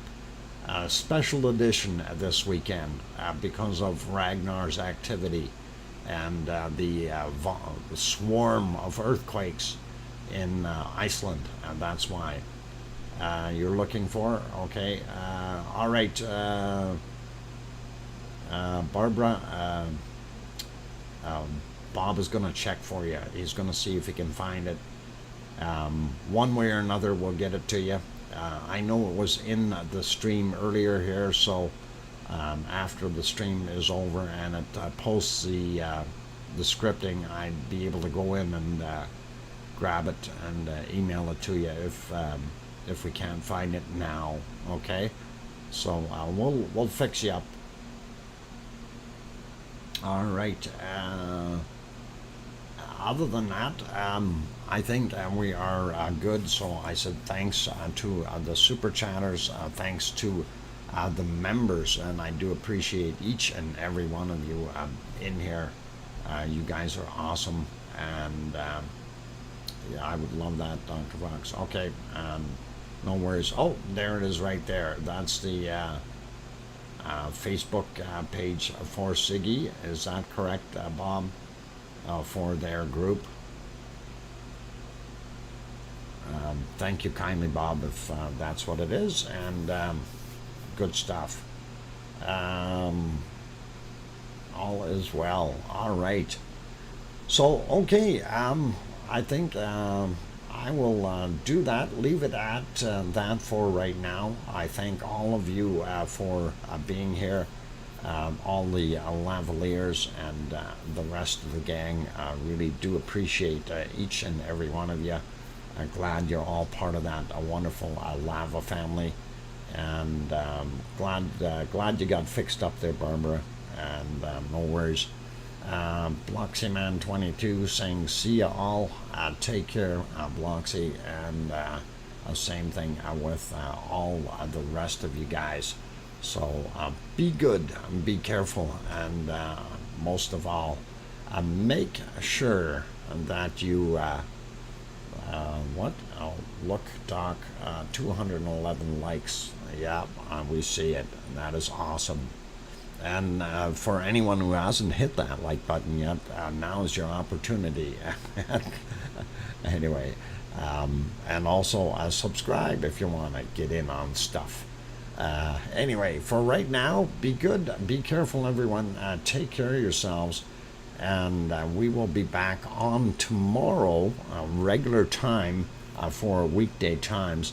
If there is an eruption in the meantime, we will see what we can do to get on as quickly as possible if it is erupting. So fear not, we will do the best we can to cover what is there. On those notes, again, be good, be careful, take care of yourselves, and most of all, thank you everyone, but most of all, make sure that you tell your loved ones that you love them tonight, for tomorrow is never promised. I'm your host, DrFox2000. Take care and have yourselves a wonderful evening, and we'll be back tomorrow, weekday times. Good night, everyone. Oink, oink.